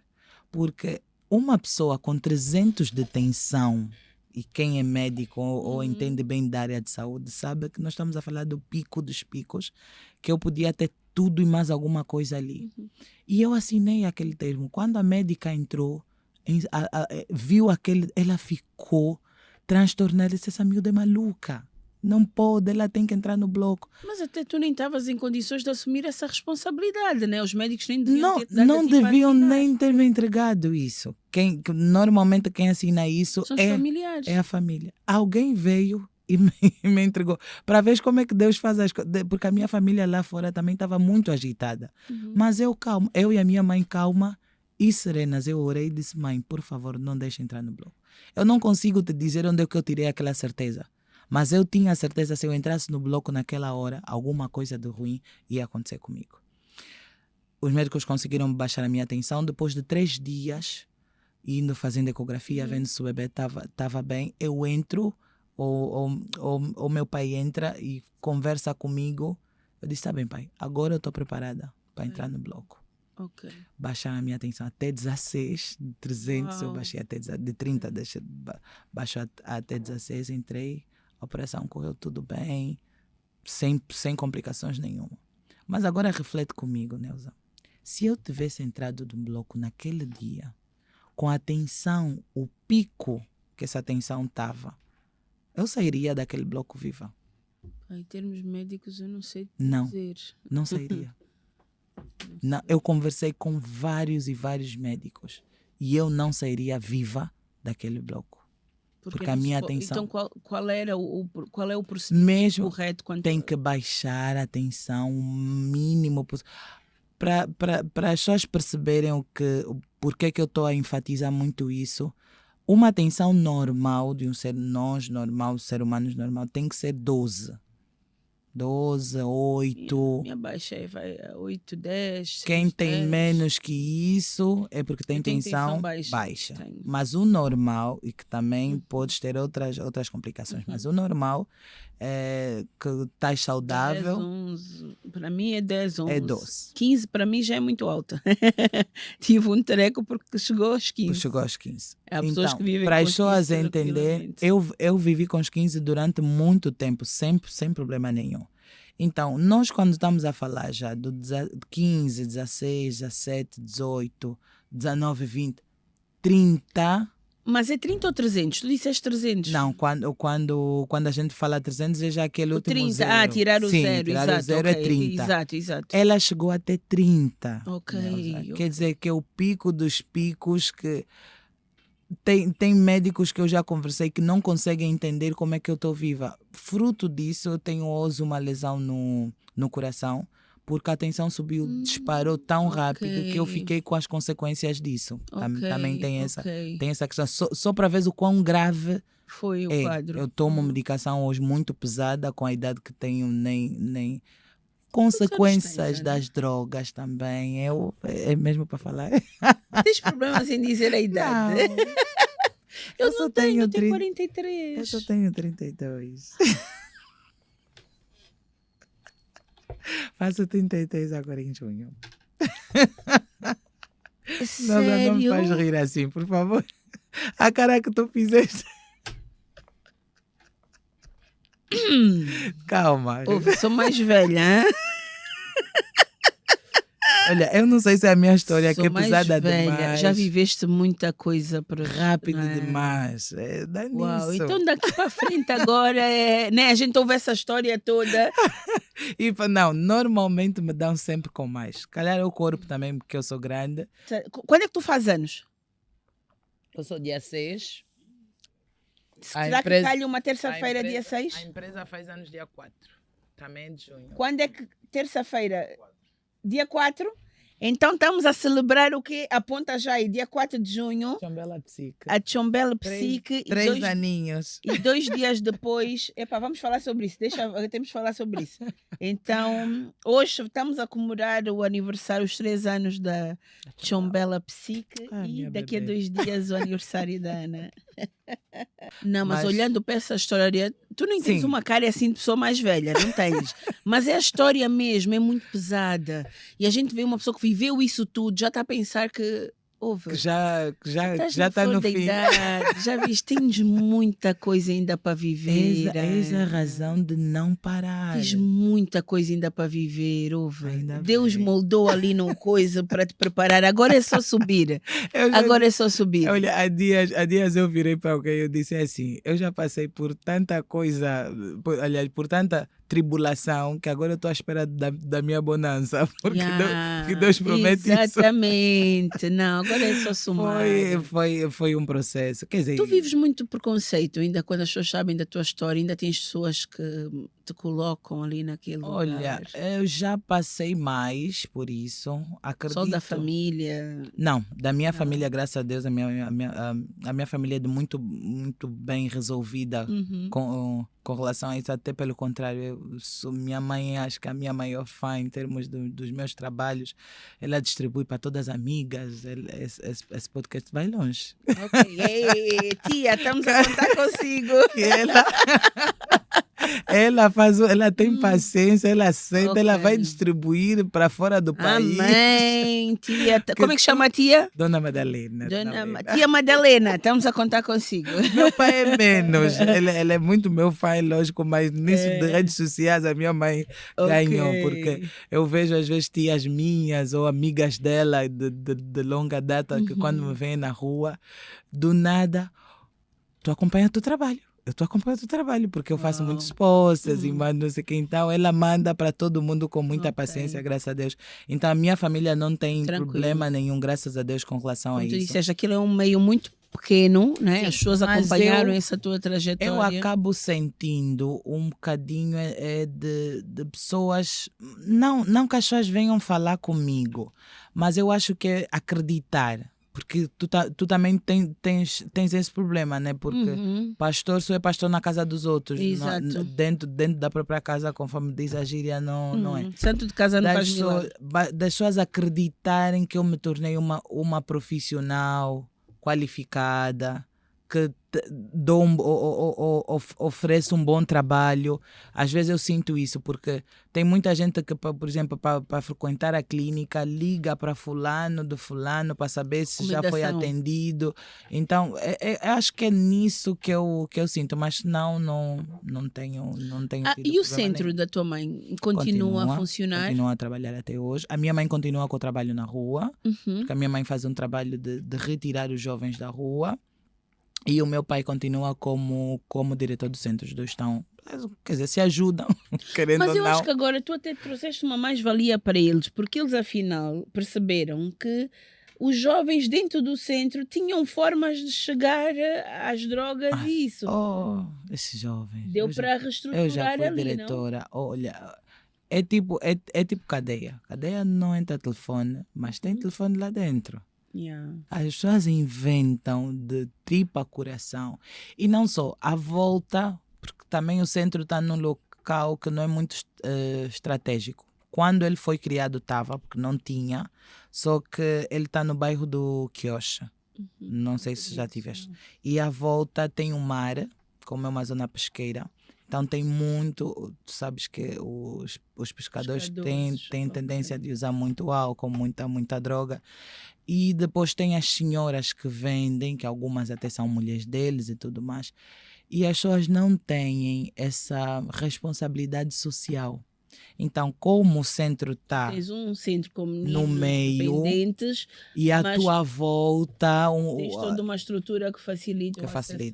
Por isso é que normalmente é aconselhável, o próprio Estado também ajuda nesse sentido, pelo menos lá fora também acontece muito isso, é que esse tipo de centros sejam em locais mais isolados ou que tenham assim uma segurança, um aparato de segurança máxima, só que em Angola, nossa realidade... Se eu estou a lutar com a droga e tenho a droga ali ao pé... E não só, nós temos que lembrar que é um centro sem fins lucrativos, então não tem apoio do Estado, não tem apoio de ninguém. Como é que sobrevive? São empresários que vão ajudando, que nós chamamos de mantenedores. As próprias famílias também dão uma mensalidade para ter os alunos lá durante o mês, que é para alimentação. E de alguma forma as campanhas que são feitas de donativos para que então dessa forma cheguem e ajudem o centro a se manter. Já agora ali para aquela câmara, Ana, dá informações às pessoas que queiram ajudar, como é que fazem? Bem, o centro chama-se Desafio Jovem, está localizado em Benguela. O número de telefone eu ainda tenho de cor, é o 923 30 42 70. 923 30 42 70. Quem quiser ajudar com donativos, com roupa, com infraestruturas em termos até mesmo de melhorar o centro, porque está a precisar lá de umas boas obras, basta ligar, entrar em contato, pedir para falar com o pastor Cristóvão, que é o senhor meu pai, Ok. que com certeza vai ser atendido, vai ser recebido e toda ajuda é bem-vinda. Eu digo sempre Gisela, eu tenho os Mendes, a família Mendes em Ok. Benguela. Faz favor, irem lá ajudar. vão lá ajudar o centro. De vez em quando aparecem assim algumas empresas, algumas instituições, por exemplo, mas é mais os funcionários que organizam e levam qualquer coisa. Mas assim dizer que recebem e têm, E uma não. ajuda fixa. Fixa, não tem. não tem. Ok. Qual é o maior desafio do centro neste momento? Olha, eu acredito que é principalmente a parte da alimentação, porque nós estamos a falar de rapazes. Só recebem rapazes? De momento só está-se a receber rapazes Ok. porque não tem condições para receber meninas. Porque é assim, também nós temos que de perceber que ter alguém dentro de um centro que mata bicha, almoça, janta, lancha, água, luz, toda. Se nós em casa já sentimos a dificuldade que a gente sente, quanto mais alguém que tem que ter essas necessidades básicas e ainda o aparato para ajudar no tratamento, porque o centro tem psicólogo, o centro tem professores, porque eles têm que ficar ocupados o dia todo. Exato. Porque é um dos grandes problemas que também acontecem com pessoas que estão nesse vício. A ociosidade acaba deixando ou fazendo que a tua... Porque mente vazia é oficina de Satanás, não é? Conforme exato. dizem. Então, é necessário ter profissionais que trabalhem, que são pagos, porque os cooperadores que trabalham no centro são pagos para tomar conta, para dirigir. Então, essa dinâmica de alimentação, sustento do centro, o manter o centro em si, acho que tem sido uma das maiores dificuldades. Não quero falar totalmente porque não estou diretamente no centro e não sei as dificuldades completas, porque eu tô na Chombela, já agora. É verdade, fala também daqui Mas, da Chombela, está pelo no pouco, Instagram, né? Estamos Também no tem, os meninos Insta, depois vão passar. temos as nossas as redes sociais em todas, tanto Facebook como Insta. Temos um canal no YouTube onde falamos também dos nossos serviços e acabo levando um pouco do cuidado da saúde mental. Tento pelo menos pôr todos os dias um vídeo com alguma dinâmica para ajudar as pessoas. Me lembro agora um que eu pus, que eu falei sobre o legado. Quando a gente já não estiver mais aqui, quando a Neuza já não estiver mais aqui, a Ana, o que é que vão falar de nós? Exato. Sobre o nosso legado. Então, Vais deixar dizer, o legado. Por que o mundo é um lugar melhor ou será um lugar melhor porque nós passamos por aqui, né? Então, O que é que fica falei depois de nós? nesse vídeo. Então, cada dia eu tento falar sobre algo que é mesmo para incentivar as pessoas sobre isso. Então, estamos nessa dinâmica. Diz-me uma coisa, tu que estás ligado à saúde mental, como é que tu vês a evolução disto aqui no nosso país? O acesso, a preocupação, os cuidados? Como é que está em termos de assistência? Bem, já há uma realidade diferente do que há 5 anos atrás. Tu estás há quanto tempo? A Chombela está há quanto tempo? A Chombela está 3, vai fazer 3 agora em junho, mas eu já estou no ramo há 6. Então já estou há mais tempo. Graças a Deus já está a ter mudanças, porque anteriormente o que é que a gente ouvia? Se bem que ainda há um pouco, que não, tem um pai que tem um filho autista e ele só fica trancado em casa. Tem um tio que tem problemas mentais, que é esquizofrênico, tem perturbações e está numa corrente em casa. As realidades que a gente ouvia, pelo menos falo no contexto de Benguela, era esse. Se o teu familiar tem alguma perturbação mental, ao invés de estar na psiquiatria, para ele não fugir, então vamos lhe levar no Quimbanda, que é para fazer o tratamento, ou vamos lhe amarrar em casa numa corrente e ele fica lá e não foge e não acontece nada. Era a realidade que a gente ouvia constantemente. E isso as pessoas sabem que é real, que eu não estou aqui a pintar nada. Hoje, graças a Deus, a gente já consegue ouvir e perceber pessoas a mudarem essa mentalidade, que já sabem que tem um psiquiatra, que tem que cuidar do seu familiar, que esse familiar que é esquizofrênico, que tem problemas do foro mental mais grave, tem que fazer uma medicação. Só que depois temos essa questão, as medicações são caríssimas, principalmente. Pois é, isso que eu ia perguntar, mesmo a psiquiatria, o acesso à psiquiatria em Benguela. Por exemplo, Benguela nós não temos uma Não tem. psiquiatria, os familiares têm que vir ou para Luanda ou ir para o Ambo, que é para poderem, mesmo essas duas, não conheço a de Luanda, mas conheço a do Ambo porque já fiz uma formação lá. A realidade é um bocadinho difícil. Dizem que não há condições, a Então, forma como as pessoas são tratadas, as pessoas tu preferem tens, não por deixar. exemplo, se tu tiveres um familiar lá internado, obrigatoriamente tu vais ser a enfermeira do teu familiar. Tens que estar lá. Na do Ambo. Na do Ambo. Ok. Que é a realidade que eu conheço. Não sei como é que é de Luanda. Então, ainda há, quer dizer, as pessoas já... Eu digo isso, que a mentalidade das pessoas já sabem que tem um médico, que tem um profissional que trata isso. Antes as pessoas não sabiam. Por isso é que eu descrevi toda essa situação do prender, amarrar, levar para outros sítios. Hoje, as pessoas, graças a Deus, já têm noção. Que já tem sabe um médico que trata. que tem que é um uma doença médico que tem cura, né? que tem cura.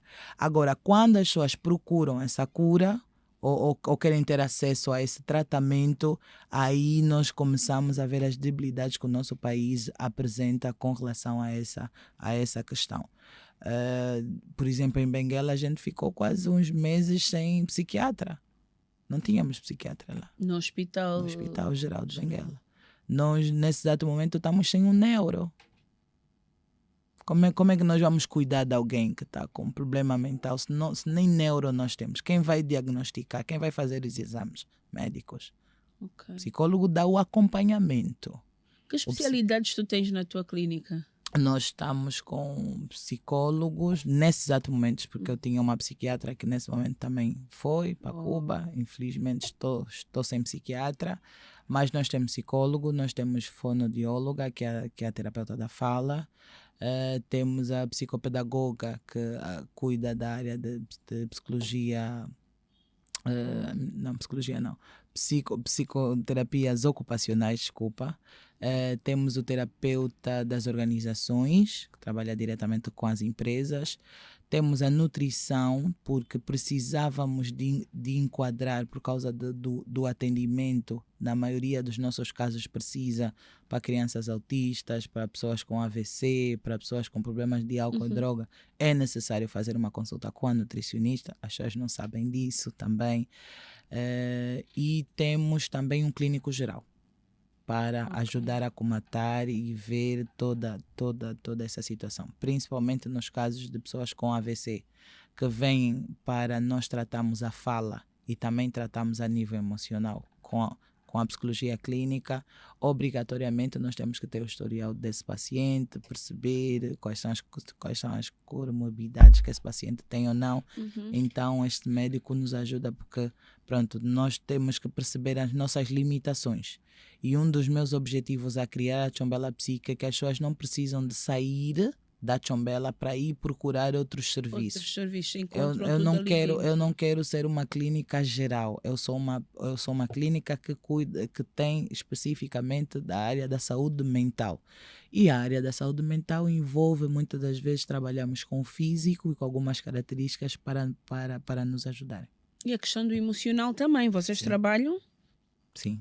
Porque tem que se trabalhar a parte emocional também das pessoas e das famílias. Isso né? É com a psicologia clínica. Quando nós estamos a falar do psicólogo clínico, ele é que trata tem essa subdivisão. Ele vai tratar ele vai fazer a terapia familiar, ele vai fazer a terapia grupal, ele vai fazer a terapia individual, e que nesta terapia individual ele tem aí o leque de perturbações do foro mental para então ajudar as pessoas. Só que nem sempre as pessoas que nos preocupam, aliás, que nos procuram, já estão com uma perturbação. Às vezes as pessoas só estão com sintomas, por exemplo.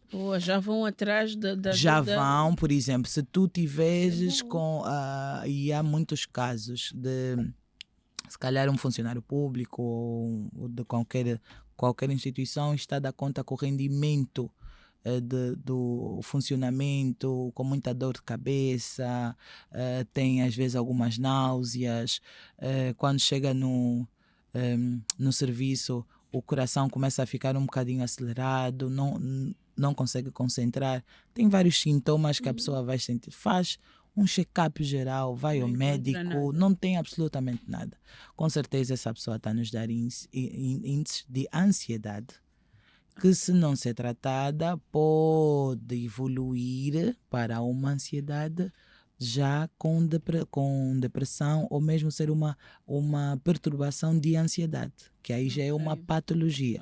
A pessoa começa com sinais e se não ser tratado esses sinais, aí já vai para uma perturbação. E quando entra na perturbação, aí precisamos já do psiquiatra também para fazer a medicação e o acompanhamento para ajudar essa pessoa, não só com terapias, mas também com a medicação. É bom saber que nós já estamos mais abertos, não é? Mas ainda há o estigma, querendo ou não, ainda há o estigma. Mesmo fazer a medicação, por exemplo, quando há pessoas que já procuram, por exemplo, já houve casos que vai, doutora Ana, estou assim, a gente avalia, e tem todas as características de alguém que está com depressão.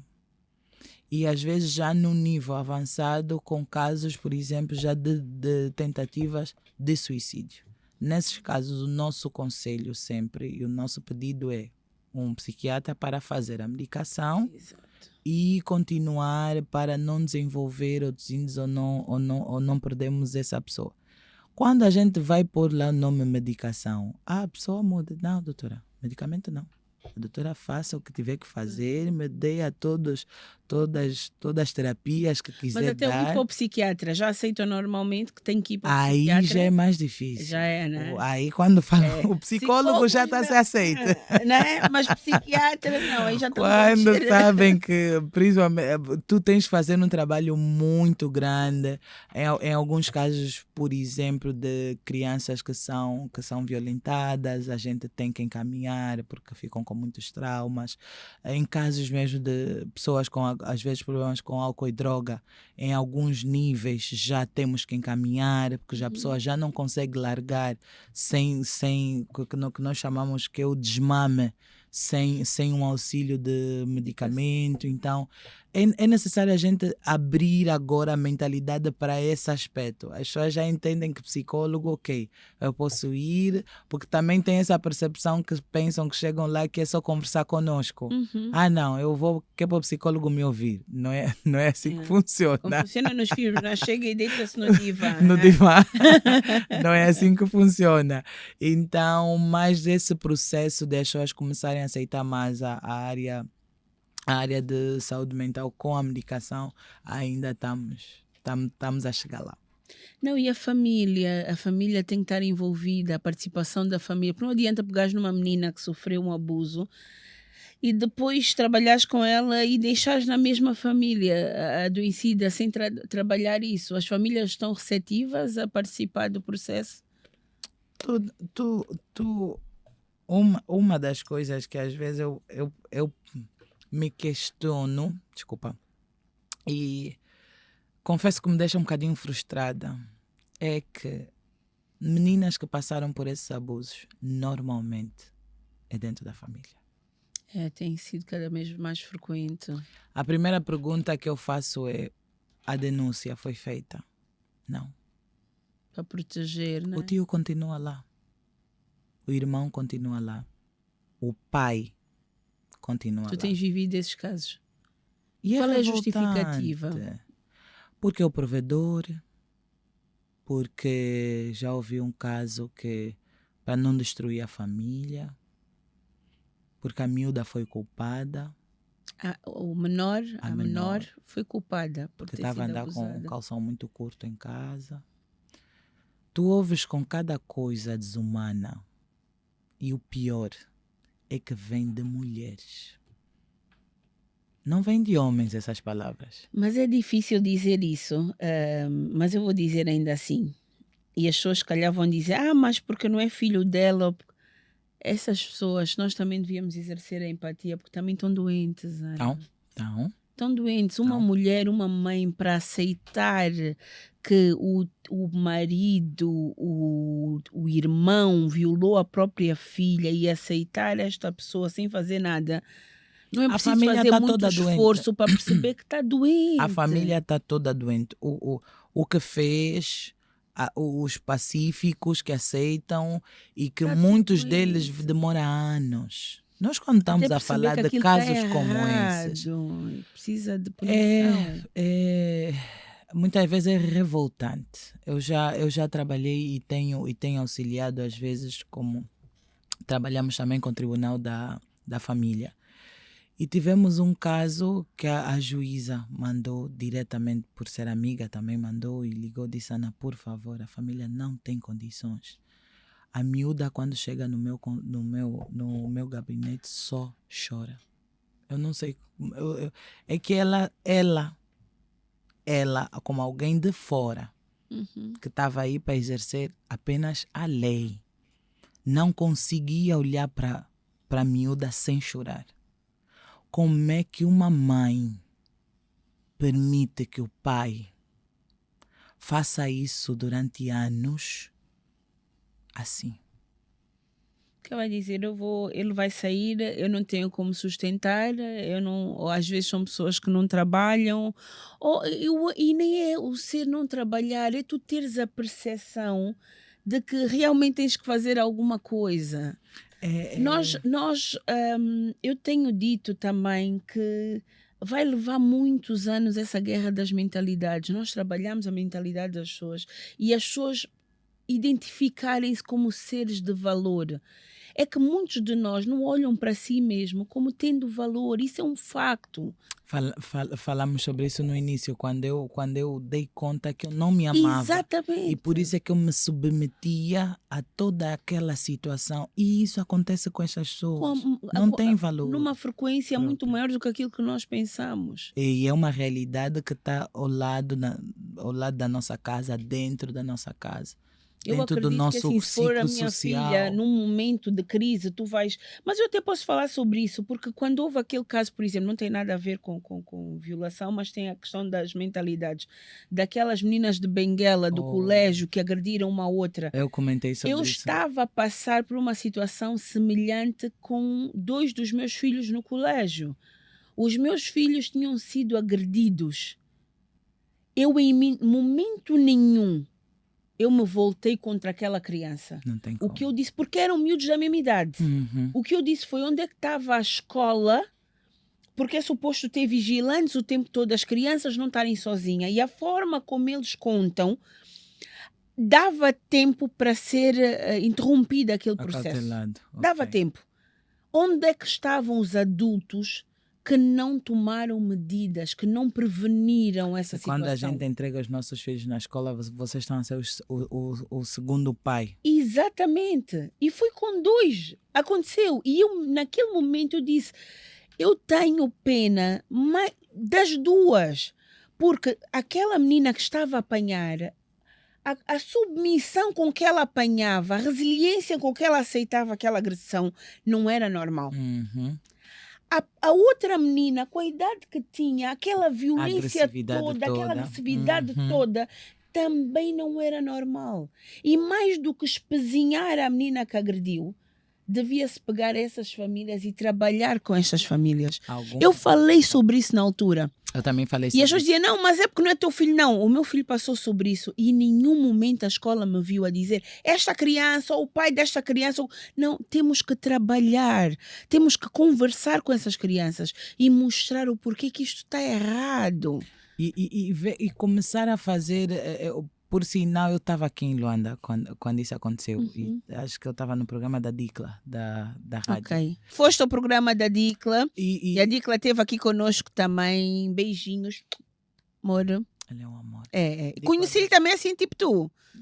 Estou-lhe a mandar uma mensagem, boa de mensagem, não me responde. No que eu digo, mas estou-te a mandar boa de mensagem, não me responde. Ok. Estás a me ignorar. Oi, Nilza! Tipo, já nos conhecemos há Há muito muito tempo. tempo. Dali não nos Não, ele é grudamos assim, mais. ele é muito à vontade e ela Yeah. deixa as pessoas à vontade. Muito à Isso vontade. é muito bom. Yeah. Eu estava a dizer que quando isso aconteceu, eu estava por cá, mas antes de qualquer comentário que eu podia ter feito ou que eu fiz, é que eu me coloquei no lugar de mãe. A empatia, um dos grandes problemas que nós estamos a viver na nossa sociedade hoje é isso. A gente não se coloca no lugar da mãe, no lugar daquela criança. E a gente quer julgar e quer fazer e quer... Porque eu tenho uma filha de 16 anos. Se tivesse a passar uma situação semelhante com a minha filha, como é que eu ficaria? Então, foi uma das coisas que me chamou muita atenção, que as pessoas falaram, acusaram os pais de um lado, acusaram os pais do outro lado e conforme disseste, esqueceram-se das crianças em si. E uma das coisas também que me deixou triste é a imagem das meninas conforme foi exposta. Para começar, é crime. Devíamos proteger e guardar a imagem das crianças primeiramente e depois aí sim começamos a ver outros contextos sociais. O porquê que aquela menina estava tão agressiva. Violência gera violência. Já está aí uma resposta. Não somos nós que vamos estar aqui a acusar, nem temos o poder sobre isso, mas é aquilo que a gente tem e que a gente sabe. Violência gera violência. Uma criança extremamente agressiva, não só fisicamente, mas como também nas palavras. Yeah. Muita gente não prestou Não, atenção o contexto nesse era detalhe. muito agressivo. E Sim. o próprio teor da conversa Era muito hostil. para uma criança. Sim, para a idade Mas dela. também a submissão da outra menina, Tem a forma esse como lado. recebia, Muito aquilo passiva, fez-me muito espécie. passiva. E isso devia ser um despertar para nós, pais. Exatamente. Ok, o nosso filho até pode não ser agressivo, mas também não pode ser Tão passivo daquele jeito. É que Exatamente. ela apanhou e apanhou Como e se apanhou. aceitasse que a interpretação que eu fiz pode não ser a correta, mas é que ela recebia aquilo como se ela entendesse que ela merecesse aquele tratamento. Sim. E que a pessoa que estava a o fazer tinha autoridade ou tinha Para o fazer. poder sobre ela É que ela para nem o se fazer. defendia. A mim o que me fazia espécie é que tu estás a ser agredida, tu no mínimo vais tentar Sim, te defender, vais tentar proteger. cobrir. Ela não se tentou proteger. Yeah. Isto para dizer o quê? Eu fiz um vídeo também há tempo sobre a morte do Caleb. Isto tudo, se formos a ver, está tudo ligado, as pessoas não se estão a dar conta, Sim. mas nós estamos sentados em cima dos nossos erros, a apontar o erro do outro, numa tentativa vã de libertar a nossa consciência das nossas falhas. Yeah. É que vendo o sofrimento do outro, eu apontando o dedo, eu esqueço dos outros todos que estão Estão apontados apontados para para mim. É. A questão é essa, nós estamos frustrados, então sentamos-nos a acusar a vida do outro. Olha bem para a vida de quem está a apontar o dedo, será que está bem? Mas normalmente é assim, se nós olharmos para as redes sociais, como é que se diz? Os haters, Os haters. Quando vais ver para a vida dessa pessoa, não é? está completamente vazia, sem felicidade, sem paz interior, sem amor próprio, porque você só dá aquilo que você tem. Exatamente. Não tem como. É por isso que eu disse há pouco tempo, eu quando chego num sítio, eu tenho que chegar, eu sou uma pessoa feliz, sou uma pessoa linda. Como é que eu vou chegar num sítio e nem ser E alguém reparada? vai olhar para ti e vai dizer, é arrogante.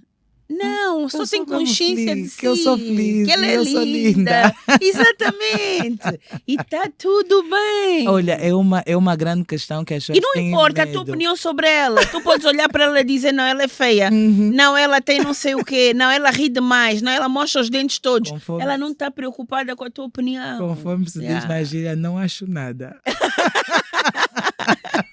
Mas é verdade, e está tudo bem. E não tem problema nenhum em saber reconhecer isso. Exatamente. Quando nós vamos É trabalhar... uma falsa humildade. Até eu costumo dizer que às vezes confunde-se arrogância com a humildade. É falsa humildade. Aquelas, não, eu até não sei se sou mesmo boa. Não, Não. são só os teus olhos. Não, Eu tu acho sabes que mesmo. tu, Eu, por eu acho que exemplo, tu falaste eu sou sobre mesmo, isso. eu sou linda. Eu até costumo dizer uma palavra assim um bocado feia.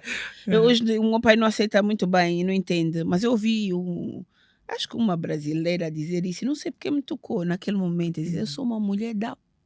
Uhum.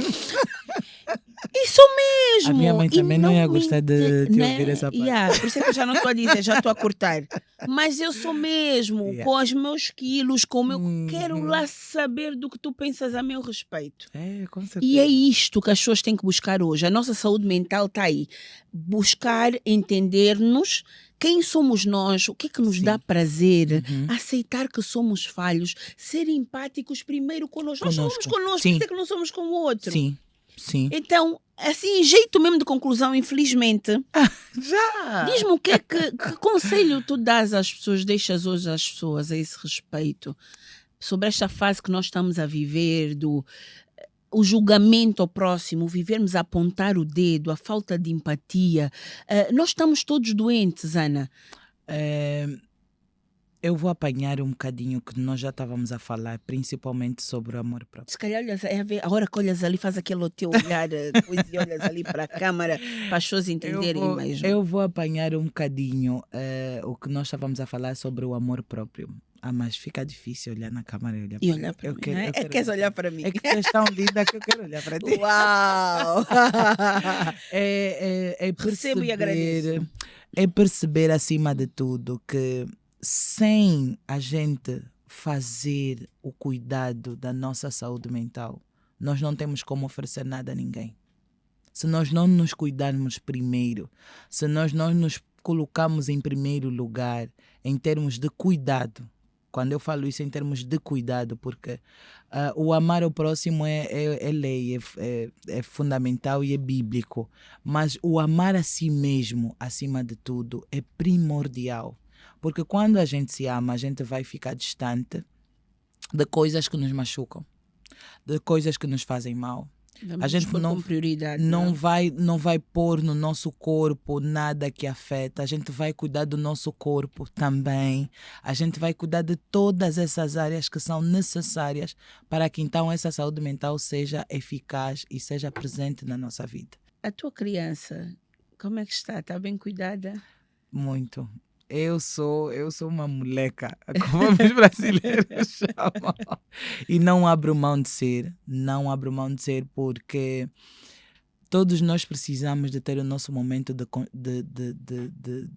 conexão dessa pessoa séria, de desvincular e deixar essa criança interior brincar e ser feliz.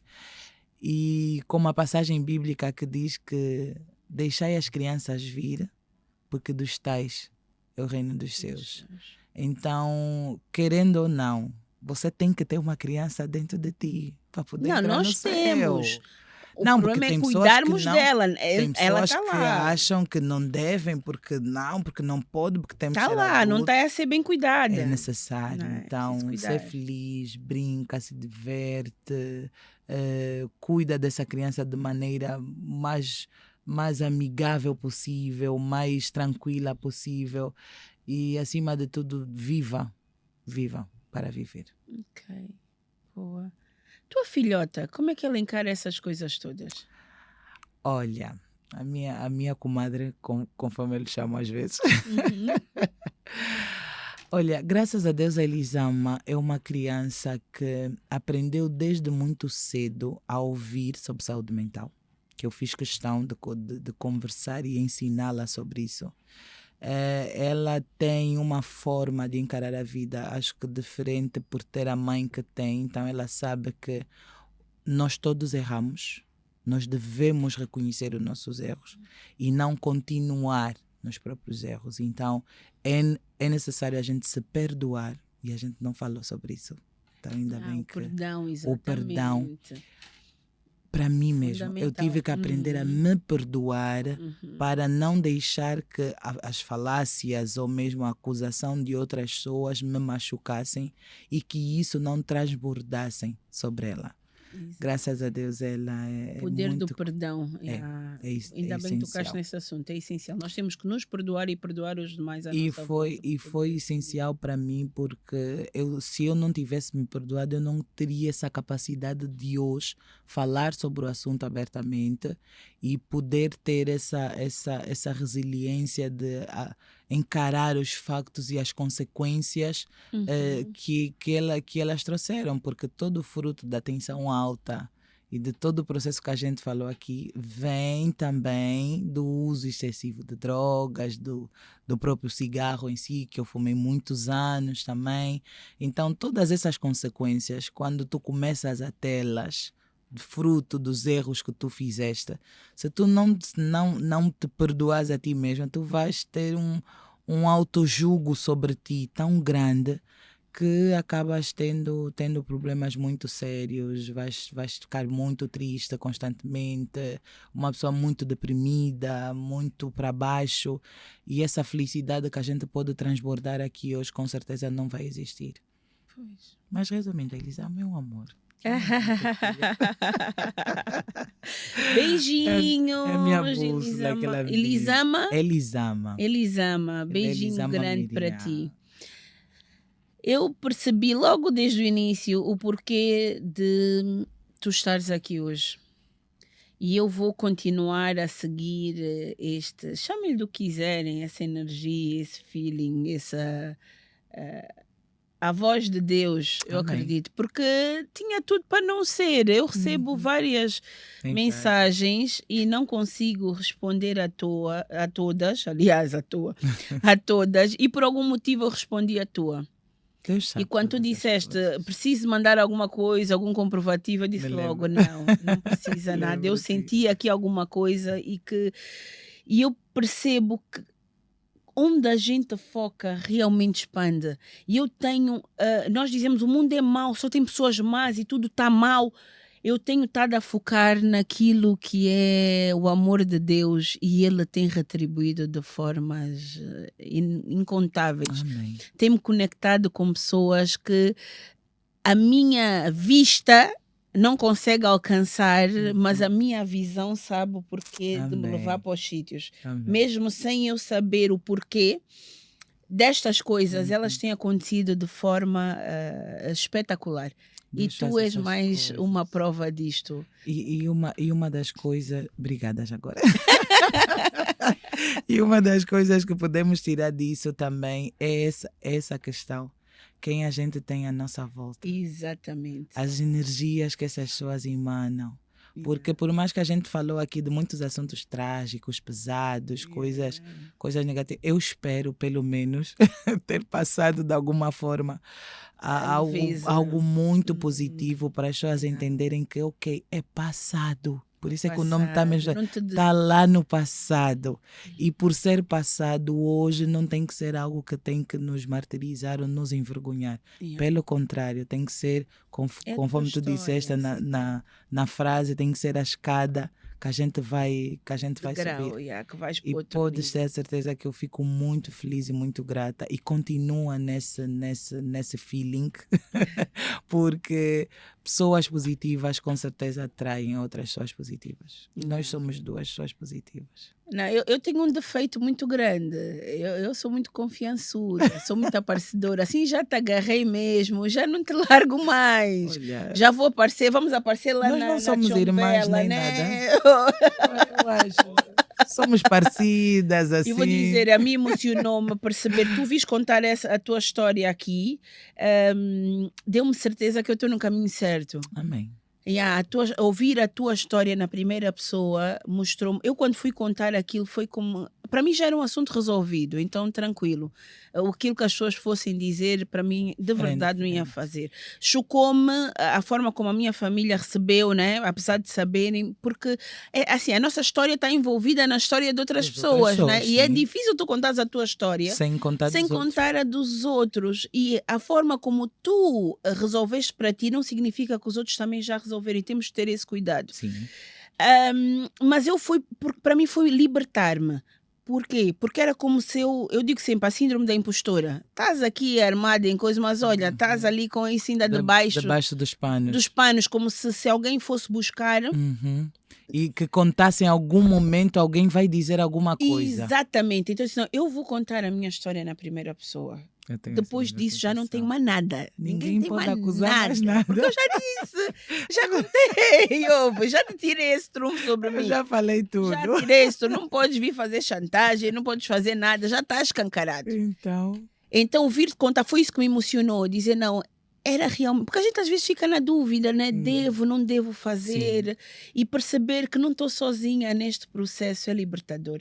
Portanto, eu vou terminar dizendo a ti que estás aí a sofrer, sozinha, calada, na vergonha. Sai do armário. Isso armário significa outra coisa, né? Não, é só mesmo, vem para a luz, sai da escuridão, vem para a luz. Não estás sozinha. E isto não te define. Mais um exemplo que nós temos aqui, como eu digo sempre, o teu lugar de origem não determina o teu destino. O teu destino é feito pelas escolhas que fazes agora. É sempre tempo de recomeçar. Está aqui a Ana Fernandes, um belo exemplo disso. Droga é uma coisa muito séria. Ela contou aqui de algumas coisas que fez e assumiu com verdade algumas coisas que fez. Não é que se orgulhe disso, mas hoje, com base nessa história, ela pode ajudar outras pessoas a saírem do buraco de onde estão. Então, não fique egoísta, partilha. Se a Ana não partilhasse a história dela aqui, não ajudaria outras pessoas. Então faz com que essa história chegue mais longe, que transborde, que toque mais vidas. Não fica só feiticeiro, que guarda mesmo só para si. Nós viemos para contribuir, crescer e contribuir sempre. Aquilo que tu dás ao mundo, Deus multiplica, porque vai te dar cada vez mais. Eu acredito nisso. Para que tu possas continuar a transbordar. Então, subscreva o canal. Tia, partilha com as amigas para subscreverem o canal, para seguirem, para que esta mensagem chegue cada vez mais longe. Obrigada. Amo vocês. Estamos juntos.